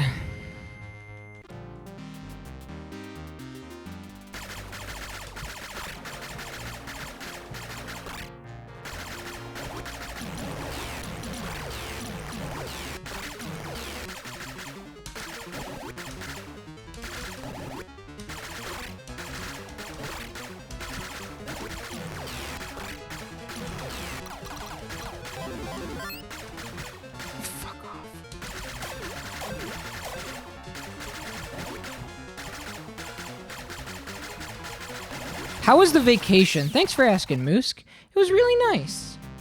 It was really, really, really nice. Oh, I did go to a baseball game during the vacation, so I went to a Cleveland Guardians game. So my dad picked me up on Wednesday here in Chicago, and we drove to my sister's. I actually went to 2 baseball games. We drove to my sister's. My sister is in Michigan, and stayed with her 2 nights, and it was a Wednesday and Thursday night. Thursday night, my sister and I went to the baseball game. We went to see Blue Jays versus Tigers, and that was really fun because the Blue Jays are playing really well, and it's just exciting when the Blue Jays are playing well because they're a weird team. And then Friday morning, woke up, crack of dawn early, and drove to Northwest New York, outside of Buffalo, where my dad's best friend lives, and stayed there Friday. Saturday morning, woke up first thing in the morning and went to the Adirondacks. Adirondacks, we rented 2 canoes from a place called Racket River Outfitters, and one was a tandem, so one was a 2-person canoe, one was a 1-person canoe. We had a lot of stuff because we were going for 8 nights. No, 7 nights, 8 days. Saturday to Saturday. I think that's how it works out.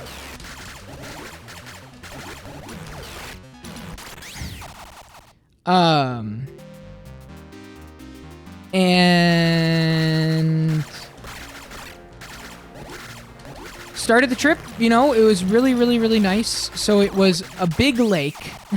It was a long lake called Long Lake that we started at the bottom of on the south side at the boat launch, and then canoed all the way north to the north end of Long Lake, where it becomes Racket River, and slept, tent slept. My dad and his friend slept in like the lean-tos, which, if you're unfamiliar with like camping, deep camping and stuff like that, it's basically like a log cabin with 3 walls. So it's a structure. It's a permanent structure. It's a wooden structure with a big leaning sloped roof on one side that has 3 walls and then is just open on the facing forward, for keeping you out of the rain, like having a permanent rain shelter. And slept in lean-tos one of the nights. There was one night where I took my sleeping bag and joined them in the lean-to because it was just too quiet. And it freaked me out, frankly. Luckily, I by the end of the trip, I was a pro, and I didn't need to, go to the lean-to with my dad anymore. But it was scary. I mean, you're in the middle of nowhere. You have no service. You have nothing. Just you and the wilderness and a little tent that just is, very thin little walls. But what I will say about tent sleeping, I kind of fell in love with it. There's such a security, like a placebo security in the 4 walls of a tent. The other guy doesn't die, but the game ends anyway. Good to know. Great find. Honestly, kind of inspiring too, because you can maybe like think that brother wasn't didn't really want to be an outlaw and was just kind of in it because his 2 other brothers were. And so you spare him, and he's like, thank you so much.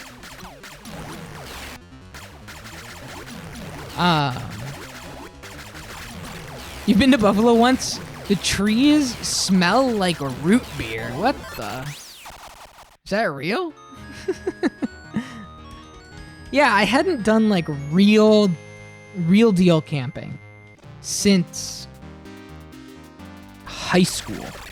I went to like Bonnaroo Music Festival. So I was in a tent, but it was like,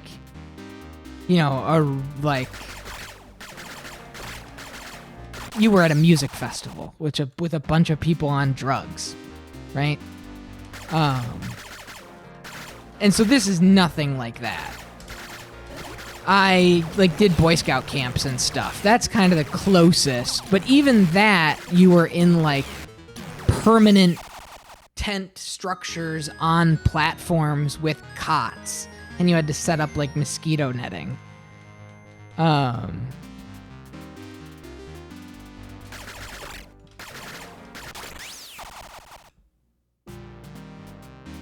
So yeah, I mean, it was really nice.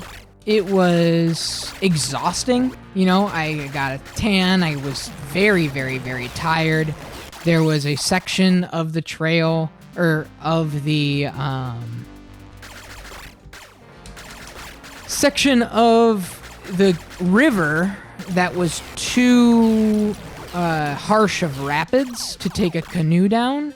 And so we had to haul the canoes out of the water and portage them over land 1.7 miles.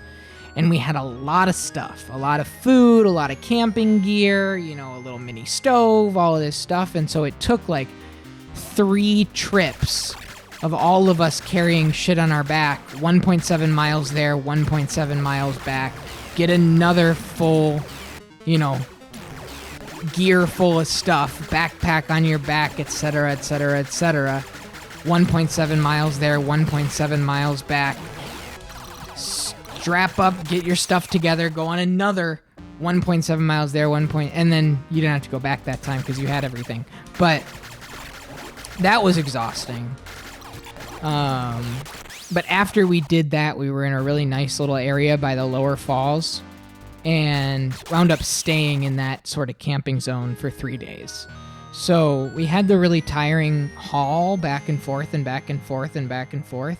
But then after that was done, we didn't do any canoeing for 3 days, which was really nice because the trail itself, like the actual route that we took, the person that, you know, rented us the canoes said that it's typically like a 4-day thing. And I think knowing that ahead of time kind of like put us in the mind state to be like, okay, so we can take a couple of days and like chill. And so that was actually like a really good call to know that ahead of time so that we weren't pushing it too hard. Because once you're in the river, you know, you have like a flow of water. And so it's a little less strenuous. Not that much less strenuous. It's still a big strain, but a little less strenuous. I used to have to camp with nothing but a knife. It was awful. I think the last time we mentioned camping, you said something like that. Like, I had to portage 40 miles. And I said you had to do it uphill both ways. And, I'm gonna say it again. And it was, you had to camp with nothing but a knife, and it was the region of the United States that was always raining. It was being in fucking Boy Scouts. I liked my time in Scouts. My time in Scouts, I never went to any meetings during the year. I just stayed. Like, you know the Tim Robinson, I think you should leave sketch where it's like, I think you're only in it for the zip line. That was me, but Boy Scouts and summer camp. It was like, I think you're only here for summer camp. And I would like go to like one meeting at Christmas time and one meeting in the spring just to like show my face and then go to my summer camp. Because I loved it so much. Merit badges at summer camp, man. Learning how to shoot a fucking bow and arrow. How am I feeling about the last room? It's getting better, but it's like, I don't know. It's not, it's just a clusterfuck, man. I mean, look at it.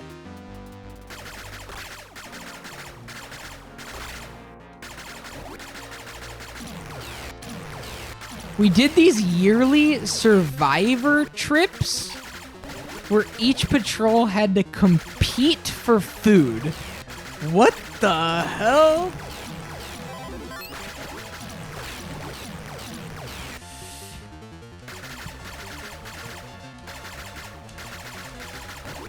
Is there a way to do that routing that's... I don't get hurt? Like, I can, like, cheese the spawns? Tell me. Because I've proven that I can get here. Yeah, tell me. Because I figured out how to do that on an earlier level. Which wall do I hug? Which direction do I go? Talk me through it.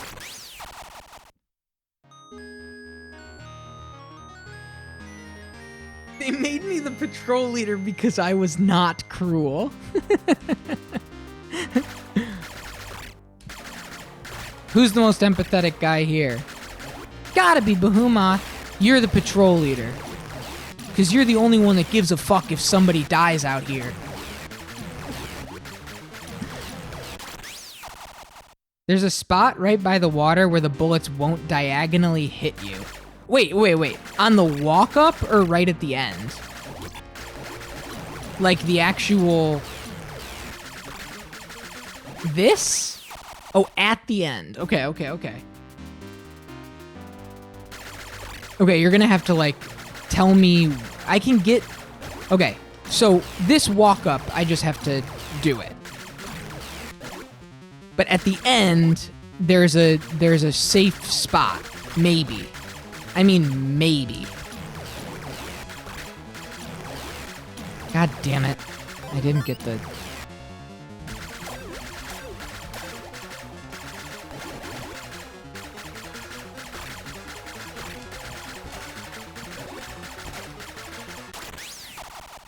Mid bottom right. Yeah, but the guys spawn out the right-hand side there.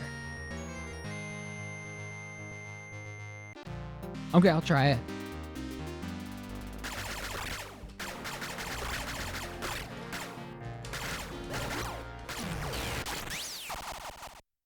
A little higher and to the right more. But the gray shirts spawn out the right-hand side, and those guys have a mind of their own. Like, is it really to the degree where I could take my hands off of the controller and just let it ride? Probably not.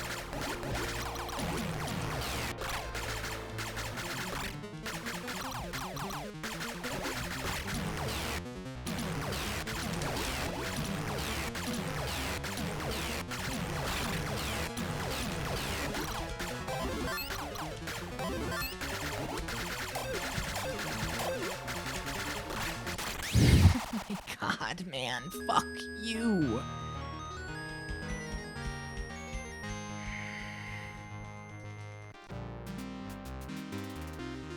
Just picture me with 6 11-year-olds below freezing at night.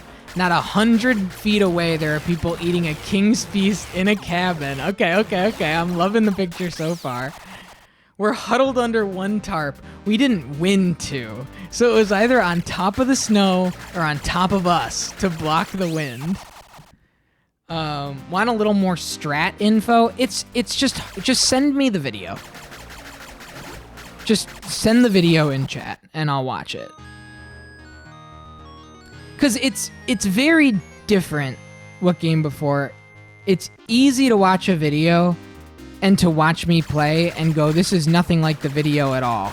But I promise you, if you booted this fucking game up, there's no rigidity. There's no consistency in movement or structure or anything at all. It's just every single time you do anything, you just have to relive this whole nightmare again and again and again and again and again.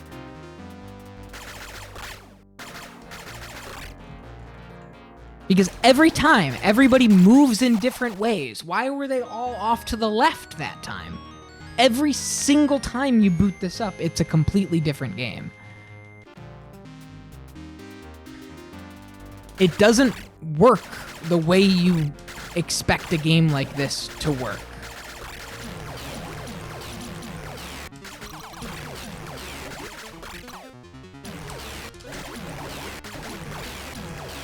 Like, why did that guy not walk up 3 steps the way he does every single time? It's a roguelite. Okay, well. Well.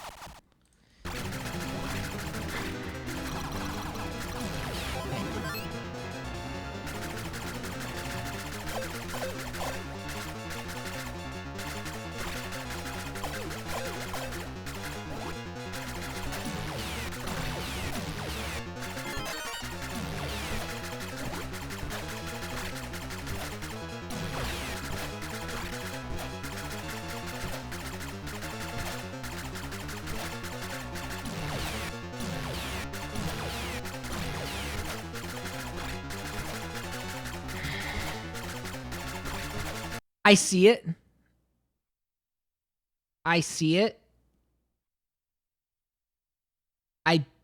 I don't know how I'll be able to. I see exactly where you're talking about. It's like a little nook that you can tuck into. But it's so much easier said than done that I'll do it because what else am I going to do? But don't expect the world is all I'm saying.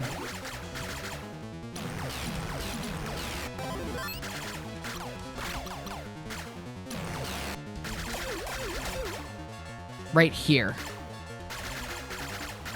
You're safe right here. But not from the gray shirts. Look at this. Like, that guy can kill me. Yes. Okay. I needed to test it. I needed to test it for the science experiment. The gray shirts can and will still kill you in that spot. You are not invulnerable. But it does come in handy because everything else just panics.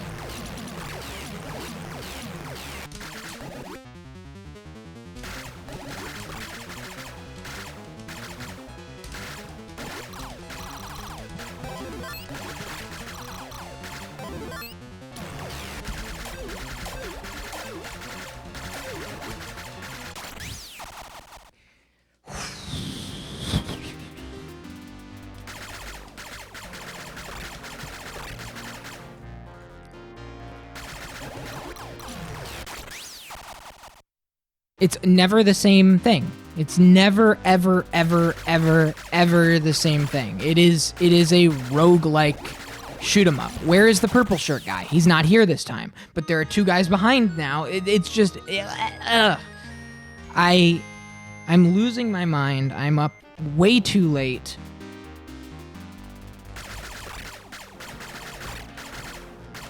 It should have been the NES version, man. It should have been the NES version. But God knows I'm not.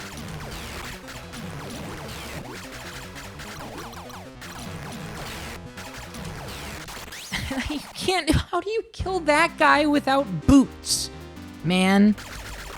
You have to get the boots to be fast enough to get up to kill that guy, but you need to get the boots before you kill that guy to get the boots to be able to kill that guy.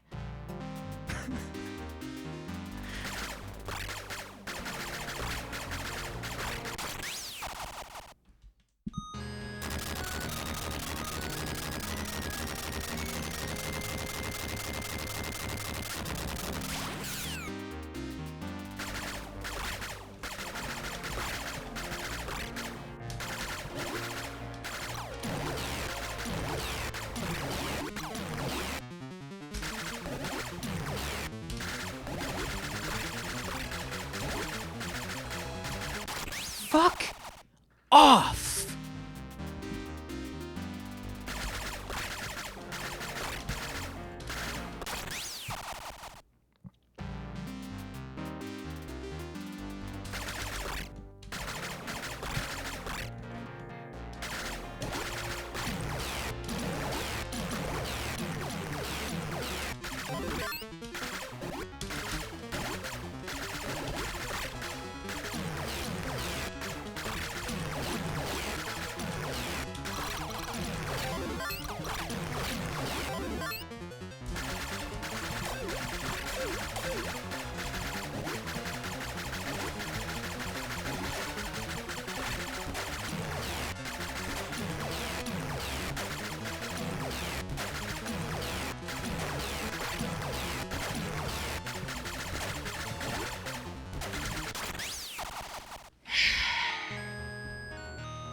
know it's no consolation, but getting to this stage is far beyond where I would have got. I need people to... I hope people understand that, like, the rage is honest. There's an honesty in the rage. I know it's not putting on a good show or whatever, but it is an honest depiction of the game, and I think there's a lot to be said for that.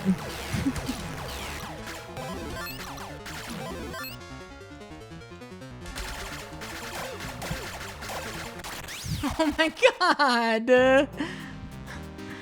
Help! Help!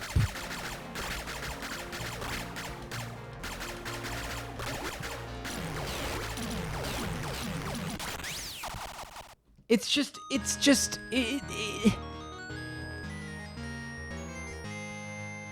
there's playing the game and then there's streaming and playing the game. Yeah. Yep.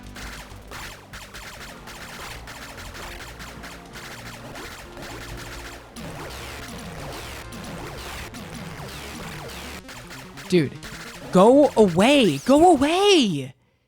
Why does he follow me all the way up the fucking bridge that time? See what I'm saying? Every single time you play this, it's just a different game.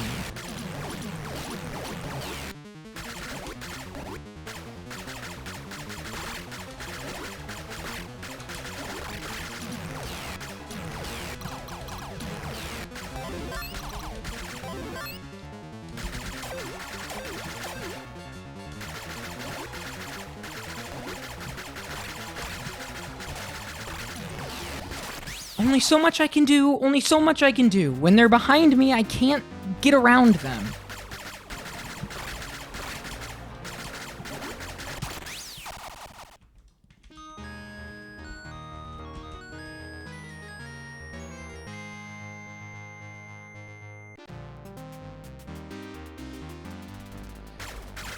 Oh.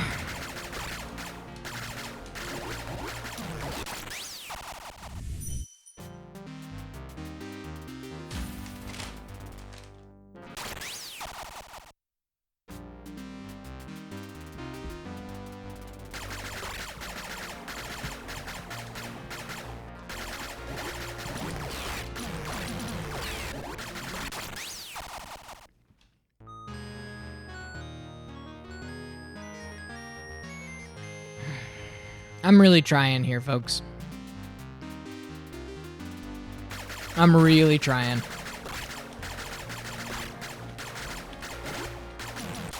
I'm really trying.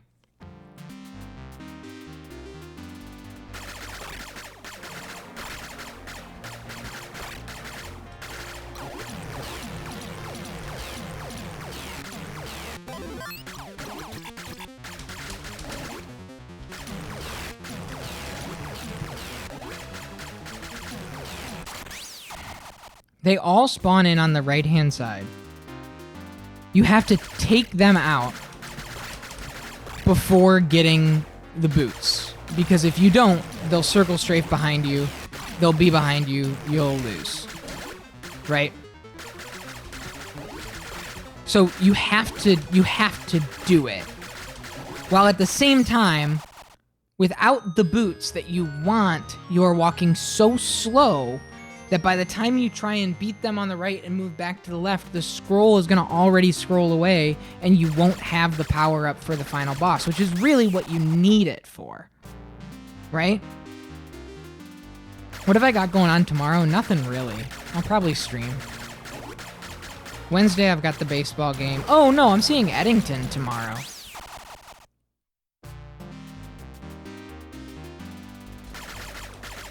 I'm actually finally seeing Eddington tomorrow. And you know what? That's at 9 o'clock, so maybe for the best that I kind of moved my sleep schedule a little bit for the short term, because I wouldn't have wanted to be super tired in the movie theater. That sounds terrible. Like, why is he still around? Go the fuck away. Go away.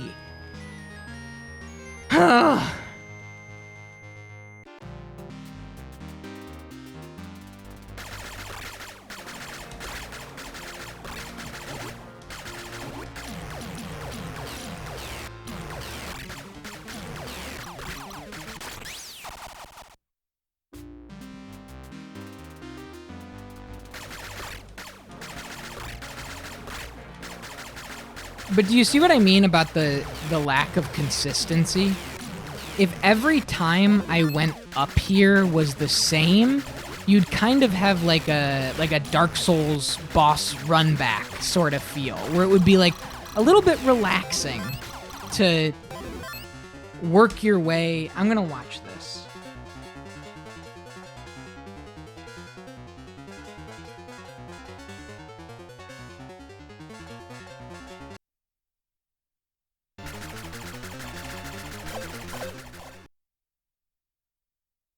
Okay. 1, 2, 3, he's dead. Immediately run over there, tuck into the corner. You can deal with that guy just basic style. If you can get one hit on him the second he comes down, that's a good strat. And we're just staying in this corner, we're staying in this corner, we're staying in this corner. Okay, when the blue shirts run to the right, you have an open moment to go out there and try and get a shot in.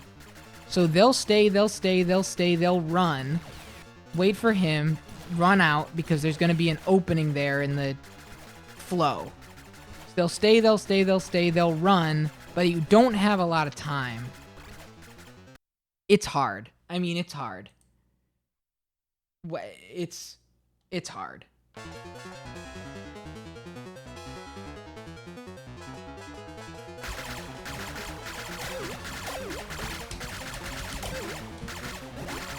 Nope.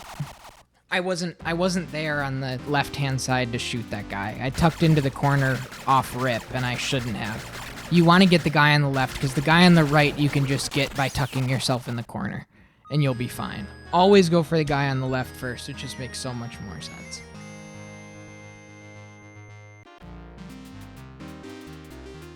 Oh, no, I mean, I am absolutely sure that the guy that... Like I said, it's like the difference between learning how to drive a car, being able to drive a car on a racetrack, and then being able to disassemble, reassemble the engine, and know the ins and outs of how the car drives completely. I think in order to play this game effectively, to get like a 1 credit clear, you not only need to know how to play the game well, you really need to know the ins and outs in terms of the code, the programming of how these enemies maneuver, right? Because obviously there's code involved in what makes a gray shirt guy back away, what makes him come up closer, what makes whatever. But without knowing that, fuck you, guys, fuck you. Without knowing that, it just feels random. And so you can't, like... You have to fundamentally know everything, the in and out of how this whole thing works. It's not like Gradius, right? You can't... Because in Gradius, all the enemy patterns are the same. In a cave shooter, all the enemy patterns are the same, right? Sometimes the bullets may not be on the grid, but the enemy patterns, for the most part, the ships fly the way the ships fly, right? And you just kind of know that through playing and learning the stages. This doesn't flow that same way because the fucking stages are never the same. They're never the same. They're never the same. They are, but the way that the sprite counts work, the way that when you move, sometimes an enemy backs up, sometimes they go forward, sometimes they're flanking behind you, sometimes there's rules in place for all of this. But when you're just playing it, there's no way to know. So all I know is 2 guys spawn here on the left, 2 guys spawn here on the right, and then I like to work my way up here and hope that the guy does not follow me on the bridge. This time he didn't. Very, very nice. We go up here. We shoot these 2. We go here. We kind of just bully these guys.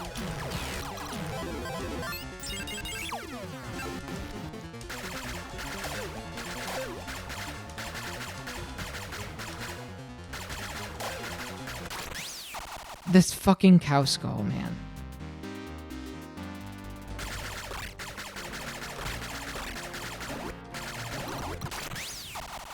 And like sometimes that guy shows up earlier, sometimes that guy shows up later. So there's some sort of like vertical trip that happens where, and this time he got blown up by the grenade or the dynamite. And so that's completely different. Every time you play it, you're watching everything move.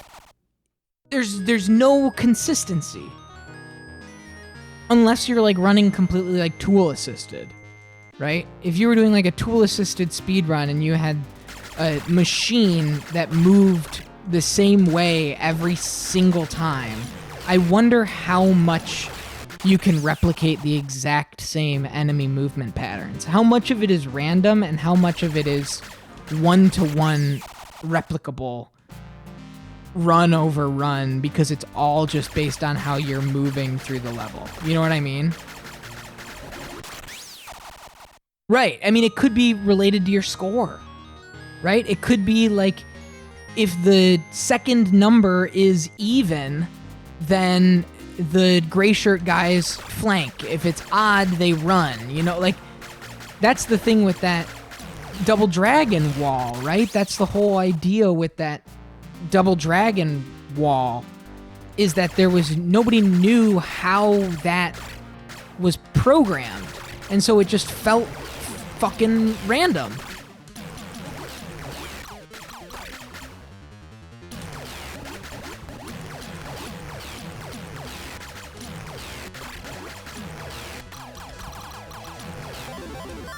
Like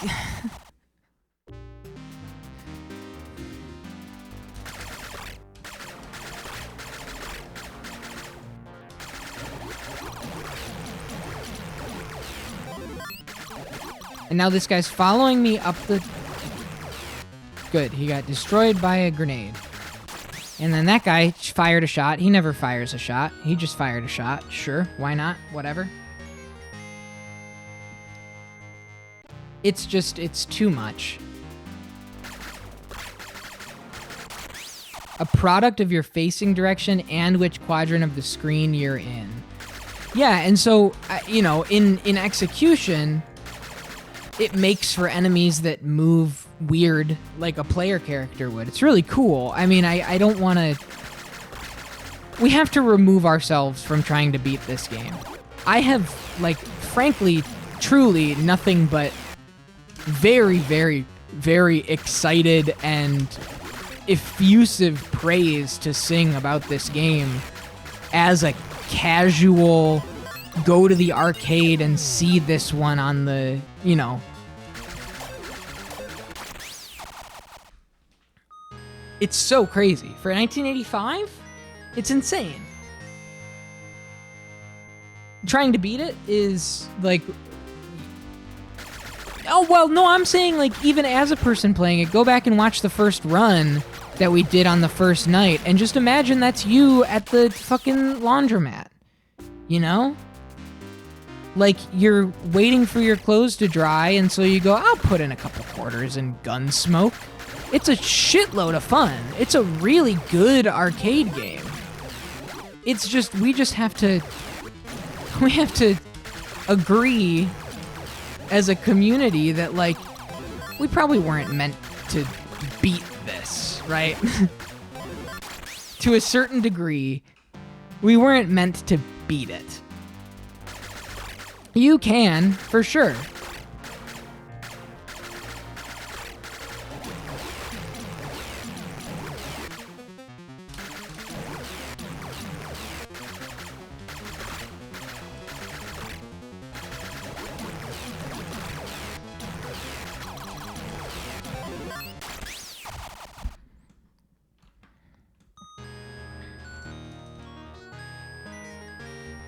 But doesn't necessarily feel like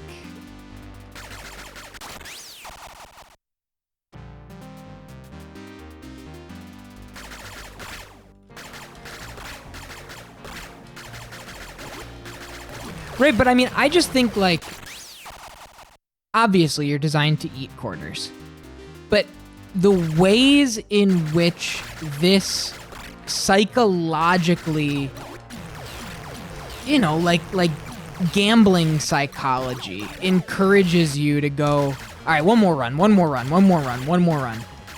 It's really fascinating to me. I think it's really fun to, like, pick apart. But, as I said, we're playing like the richest kid in 1985 that told our butler to fetch us another roll of quarters. This is not how this game... Nobody in Capcom envisioned somebody playing this like this. Is I think the way that is what I'm trying to, like, finalize my thesis with. And so I can't judge it based on the frustration that I'm feeling right now. You know what I mean? Like, I've never beaten Die Hard Arcade, right? As an example. That is like a game of my childhood that I think about constantly because we used to go to an RV park called Outdoor Adventures. And the game room at Outdoor Adventures had Die Hard Arcade. And I never saw Die Hard. I never saw it. And it was so captivating. It was like the most exciting game ever. And I never got past like the third room. I never beat that game. Because that's not what you were playing arcade games for. You were playing arcade games to spend a little money, have a little fun, and then when it says continue, you go, no, I don't think I will. My movie's about to start. And then you leave. And this rocks from all of those aspects. And I'm not like, this isn't like copium talking or whatever, right? This is like purely the design functionality and philosophy is, yes, to eat your quarters, but I would say like to an end, right? It's designed to eat your quarters until you walk away, right? Until you're done. It's not like eat your quarters like I'm doing right now until you beat the game, right? Right, judging the arcade game from a home gaming perspective isn't fair. That's kind of what I'm saying. Doing what I'm doing now is never, ever, ever, ever what anybody would ever have done. Even the richest kid in 1985 would not have done this. And so we're at a point where my experience with this game, I have left the realm of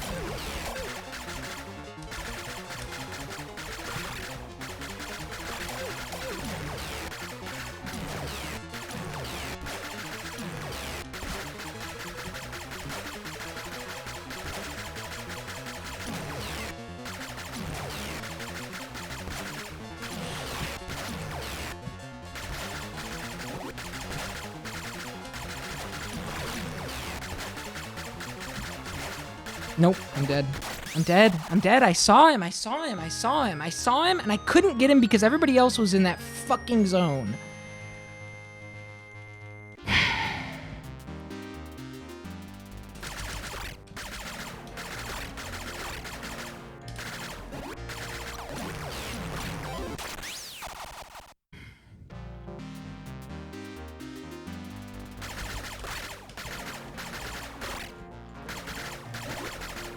Yeah, the survival time was good, but I didn't get any real damage. I killed the two guys on the edges, but I feel like that type of engendering passivity I feel like I don't think it's actually going to be beneficial.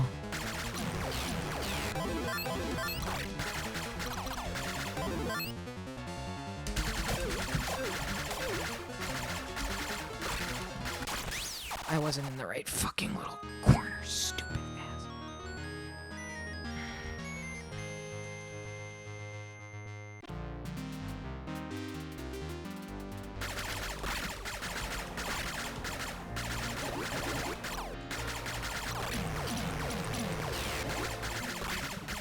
How the hell did he get on the water?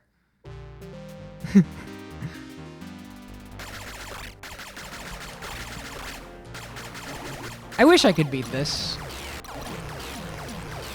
I really do. I really do wish I could.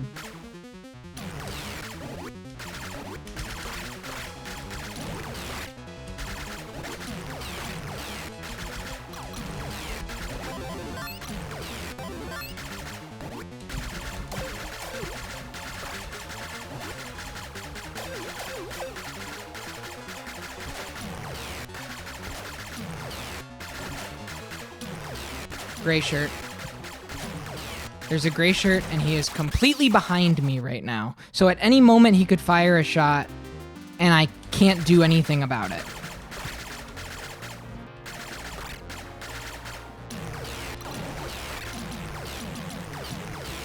Okay, that guy did not die to any of those dynamites, which is like worst case scenario. He went on a trip around the world.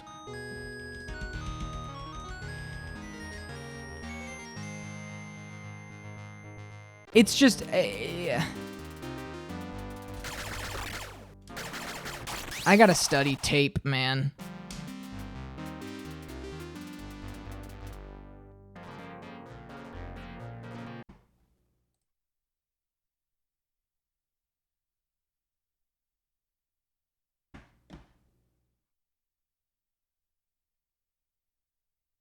Are just, you know... At this point, I'm just like, yeah! You're going down. Oh, what? Yeah, here we go. All right, this is it. This is the real thing. I'm gonna teabag that. I don't want to say it. Trying to keep the language PG-13, but yeah, I'm gonna definitely. At the end of the day, get it. Here we go. Those puffs are just, you know. I guess it's supposed to be shrapnel. Good lord, yeah. I see. Here we go. The last one. Now the last hit. You know, get it. Here we go. Those puffs. I'm gonna definitely. I mean, that's honestly better. Those puffs are just, you know. Trying to. This is it. This is the real thing. If you could shoot behind, it would alleviate so much. It's true. Take him out, and then just kind of go left and right and left and right and left and right. I'm gonna teabag that. I don't want to say it. Trying to keep the language PG-13, but yeah, I'm gonna definitely. At the end of the day, get it. Here we go. Those puffs are just, you know. I guess it's supposed to be shrapnel. Good lord, yeah.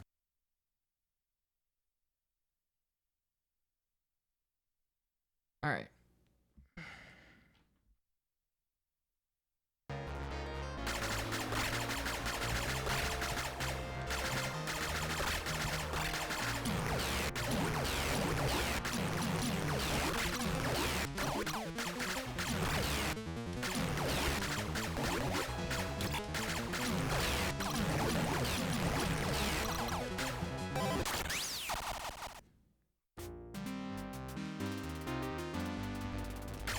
Yo, have a good night. What game before? Thanks for hanging in here as long as you have.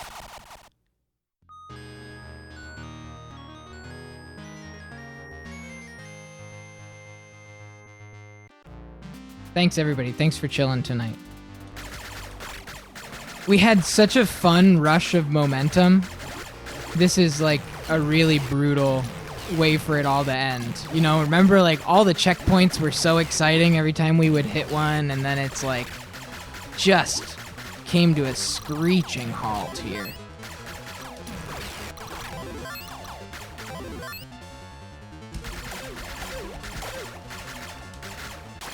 Why the hell is he in the goddamn water?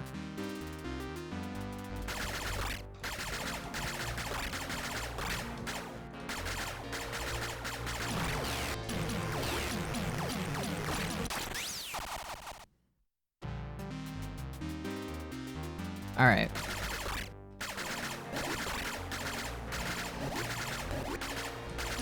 Oh my God.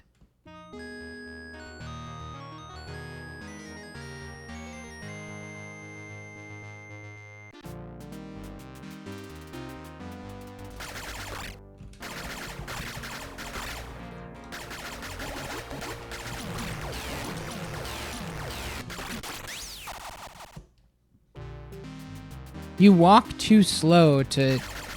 Like, I saw it coming. I couldn't walk backward fast enough to not get hit. by that bullet. Because without boots, you walk so slow.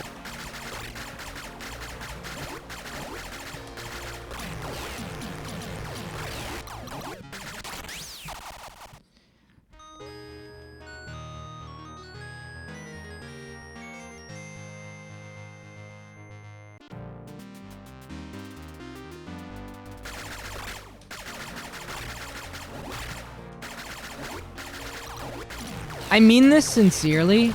This run-up to the boss is as difficult as the boss. Like, look at this.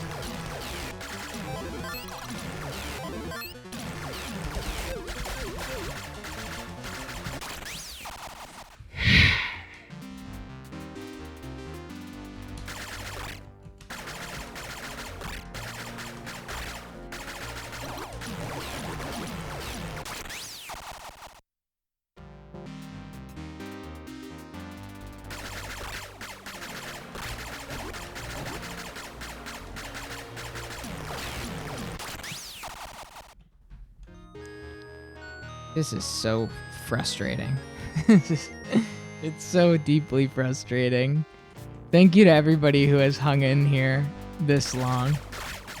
I can tell you right now, and I'm just for those that are like waiting for the like big climactic moment, it's not gonna happen.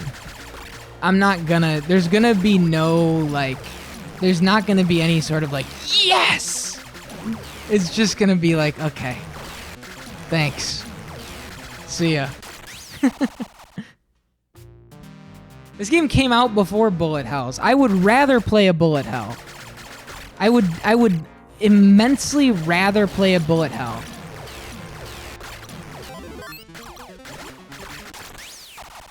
Again, I would rather learn a bullet hell, because a bullet hell is something that you can learn on a level that just makes more intuitive sense. Yeah, thanks for playing Winners. That's what it's going to be. I mean, it's just going to be something silly like that, and then you're just, you know.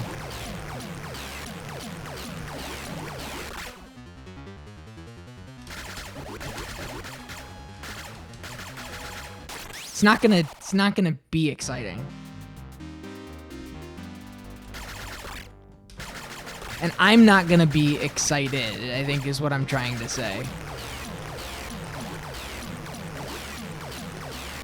It's not gonna be like, you know, I'm not gonna cheer.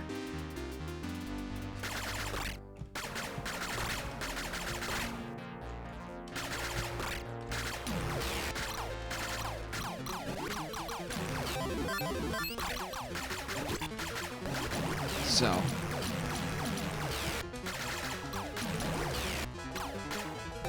where?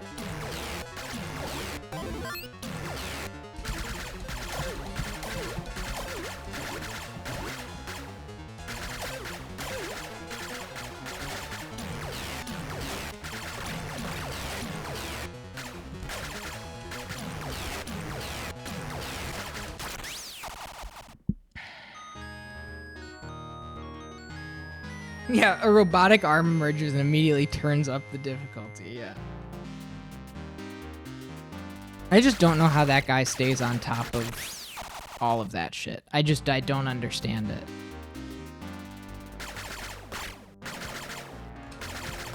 Because I mean, all things considered, to pat myself on the back for a second, I've gotten pretty good at this game.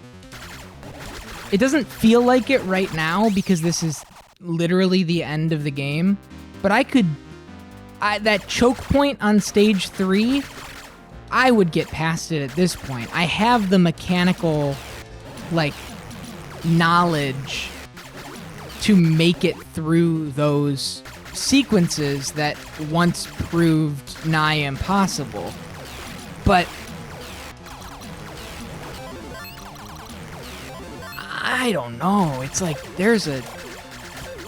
I'm not Superman.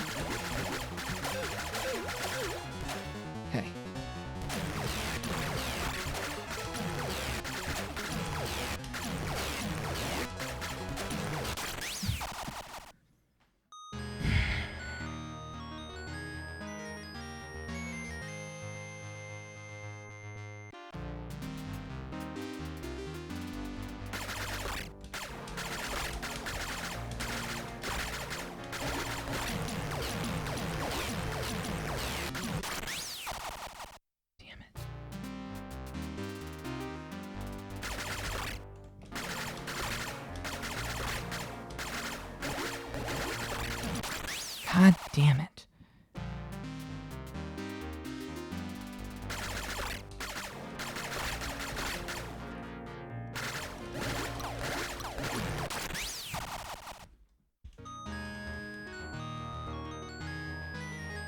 just wanted it, and that's the problem. I just wanted it to be over. It was feeling really good, and then I just was like, all right, we're here at the end. It's almost here. And you took out that first boss of the 3, and it was like, oh, sick, okay. So all I have to do is do 3 of those. This is it. Little did I fucking know. Man.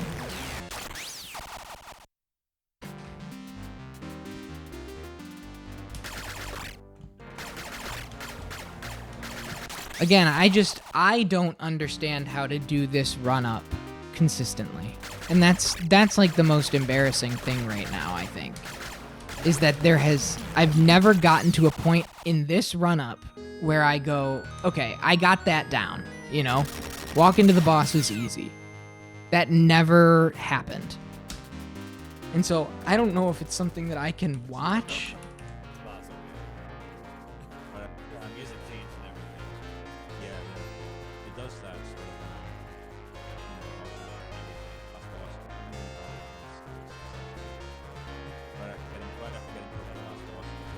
So this is the last boss. Not really. Yeah. It doesn't seem like there's like something that is like a silver bullet for. You know what the difference is? They have all the upgrades going into this part of the game. I'm without any upgrades. That's the difference. I don't have extended shot. I don't have fast bullets, and I don't have boots for additional speed. Whereas, so I can't watch that and go like, okay, that's how I do it. Because it's just fundamentally like we're not playing in the same park. Okay, there is a...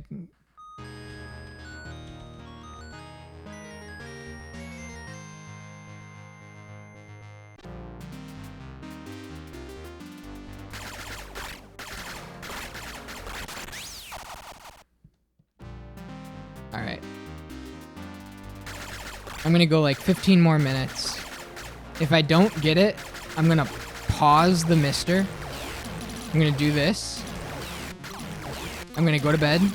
I'm gonna wake up tomorrow. I'm gonna hope it's still paused.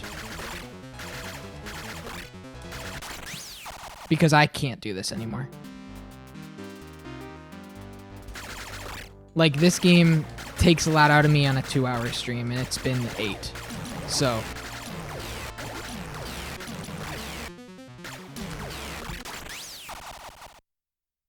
yeah. So I got 15 more minutes in me, 12 more minutes. I'll go till it says 1 a.m. here, and then we'll save this thing, and then come back tomorrow. Can't do like save states or anything with the mister. Would be nice. But who knows? We might beat it. We might beat it in the next 12 minutes. So let's give it our all.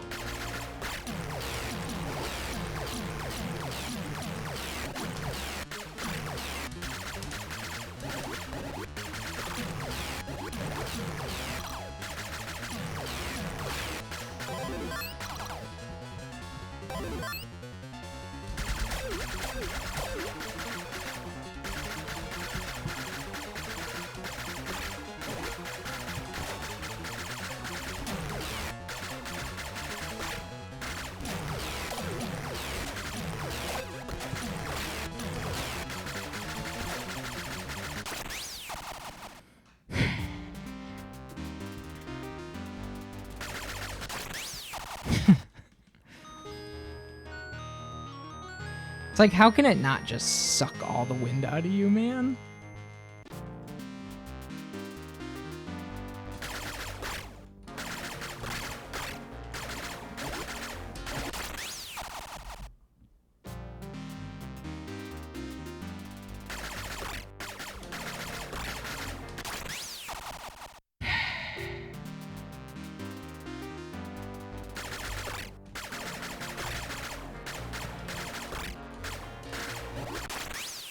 Yeah, I'm at the point where I'm not even reacting. Like, you know, I'm not being, like, proactive. I'm not playing around the game. I'm just doing my route, and if I die, then I just do it again.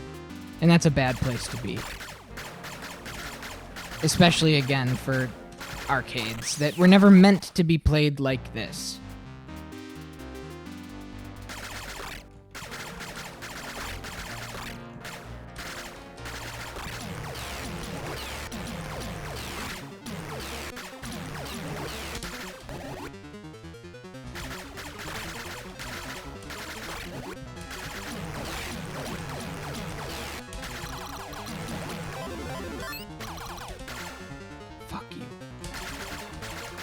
Well, that sucks, man.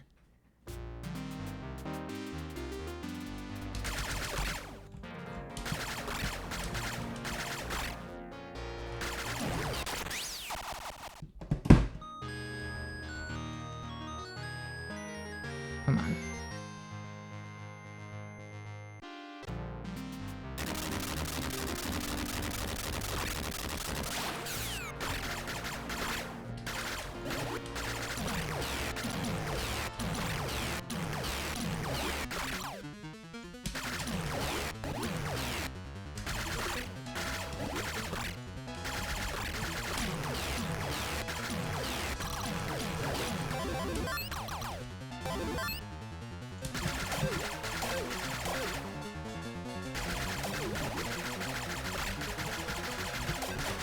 I can't do anything with the gray shirt that runs behind. I can't kill him. I can't.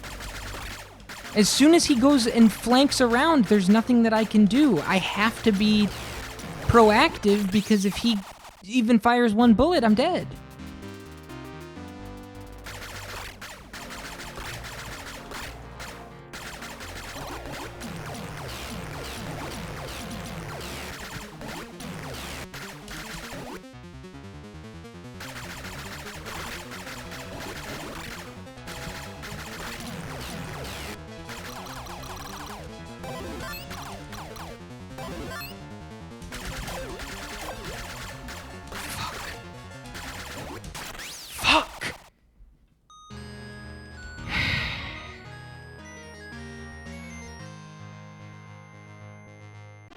Just a little bit closer and I would have gotten the guy on the left.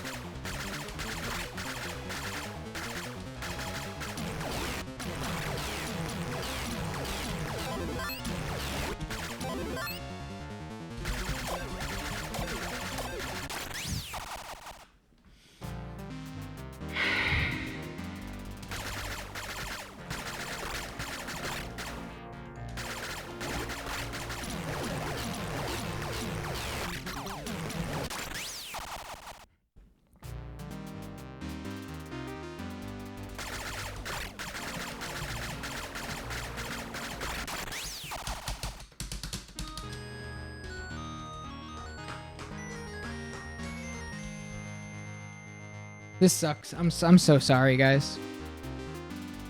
I'm sorry. I'm sorry this stream ended up like this. It was fun.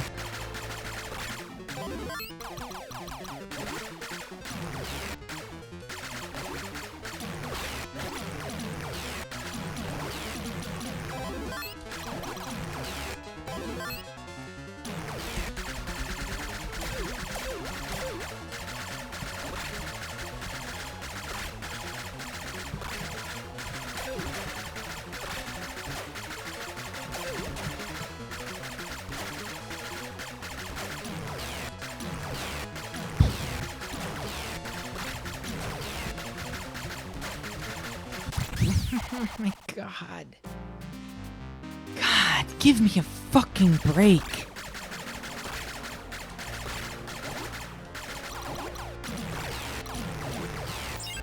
Oh, I don't mean not beating it. I just mean in a bad mood.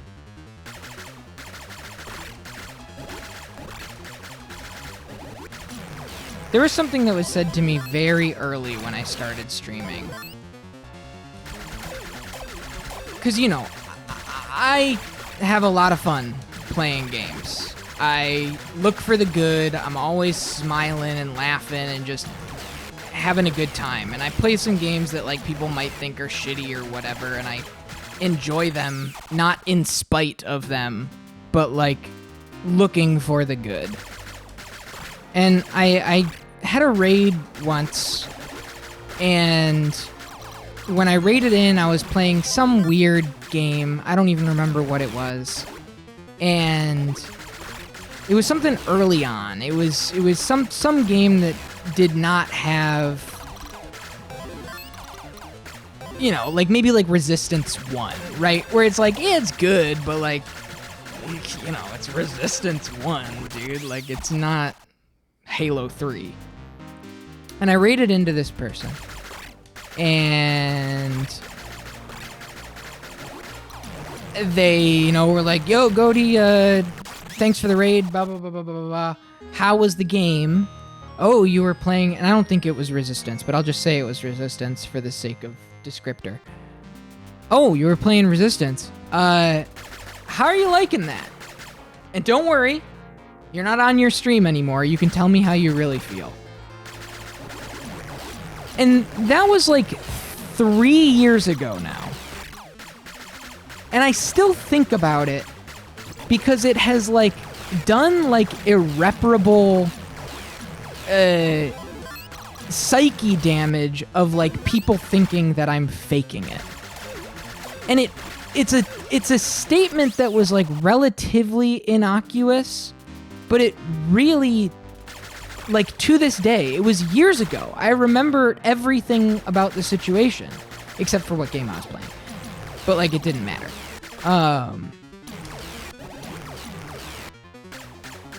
Like, as if I was, like...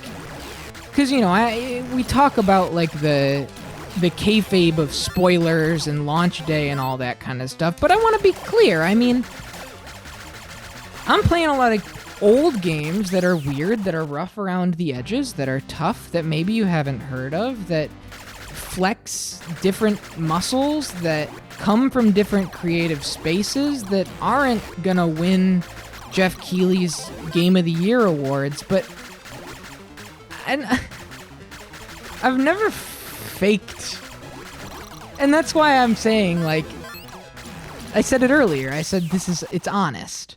Right? Like, I'm frustrated, but this is honest. I'm glad that this is being captured the way that it's being captured because we watched the arc happen in real time, you know? It was exciting, and I was getting progress, and I was beating my head against the wall, but I was able to get, okay, just a little bit further, we got the next checkpoint. A little bit further, we got the next checkpoint. Blah, blah, blah, blah. And I got to this point where now there's no more checkpoint left to do. It's like, beat the game. And it's immensely hard, and I can't do it. I can't do it right now. But I do, and it doesn't matter, right? Because, like, it shouldn't matter. Like, I know my truth, and whatever. But it did. It really, like, to this day has kind of... It echoes, it rattles around in my brain that, like, you can say how you really feel here. Like, you don't have to act anymore. Nobody's gonna know. Right? Like, it made me, it made me really sad. This was 3-4 years ago, man. And I know I'm just like talking in circles around it, but especially when like a stream ends like this in a bummer. I guess more so than like, I'm sorry for it ending in a bummer. I don't want anybody walking away from it going like, the mask slipped, you know? Good time Capralog. It showed how he really feels. I hope that I'm, you know, I think I'm a pretty genuine guy, but when a game goes poorly like this or whatever, I do get anxious that, like, there's gonna be like some expose of like, I guess, yeah, like you said, Franco, like a faking it for content thing. Kind of realness that I try to imitate. I was doing Kingdom Hearts 3 Critical, and I'm sitting here like, y'all, I hate this section. And I think it's true for most forms of social media. Yeah, you want to, like, present your best self or whatever. And so I think that it's just, like, inherently the other side of that coin is your best self is what you are presenting. It's not real. It's a facade. It's a character that you prop up because it's what you think people want to see or whatever. And I don't know. I'm kind of in my head about it. It's 1 o'clock in the morning. I should have been in bed hours ago. I hope that what I'm saying makes sense.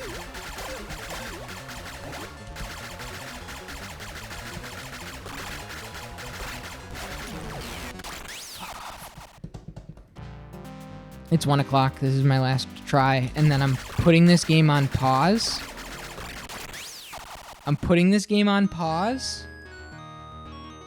And we're going to come back tomorrow around lunch.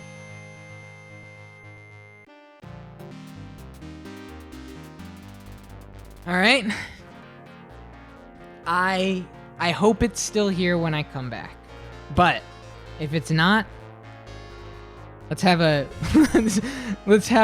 light dismount from Gun.Smoke.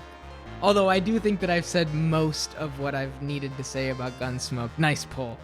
I think this game's great. 1985, you know, arcades. Imagine being at a bar, throwing down a couple beers, and then, you know, going to the Gun.Smoke cabinet and playing that first level and that rush. Like, oh my god, I got a horse! Guys, I got a fucking horse! Come here, I got a horse! And you can just...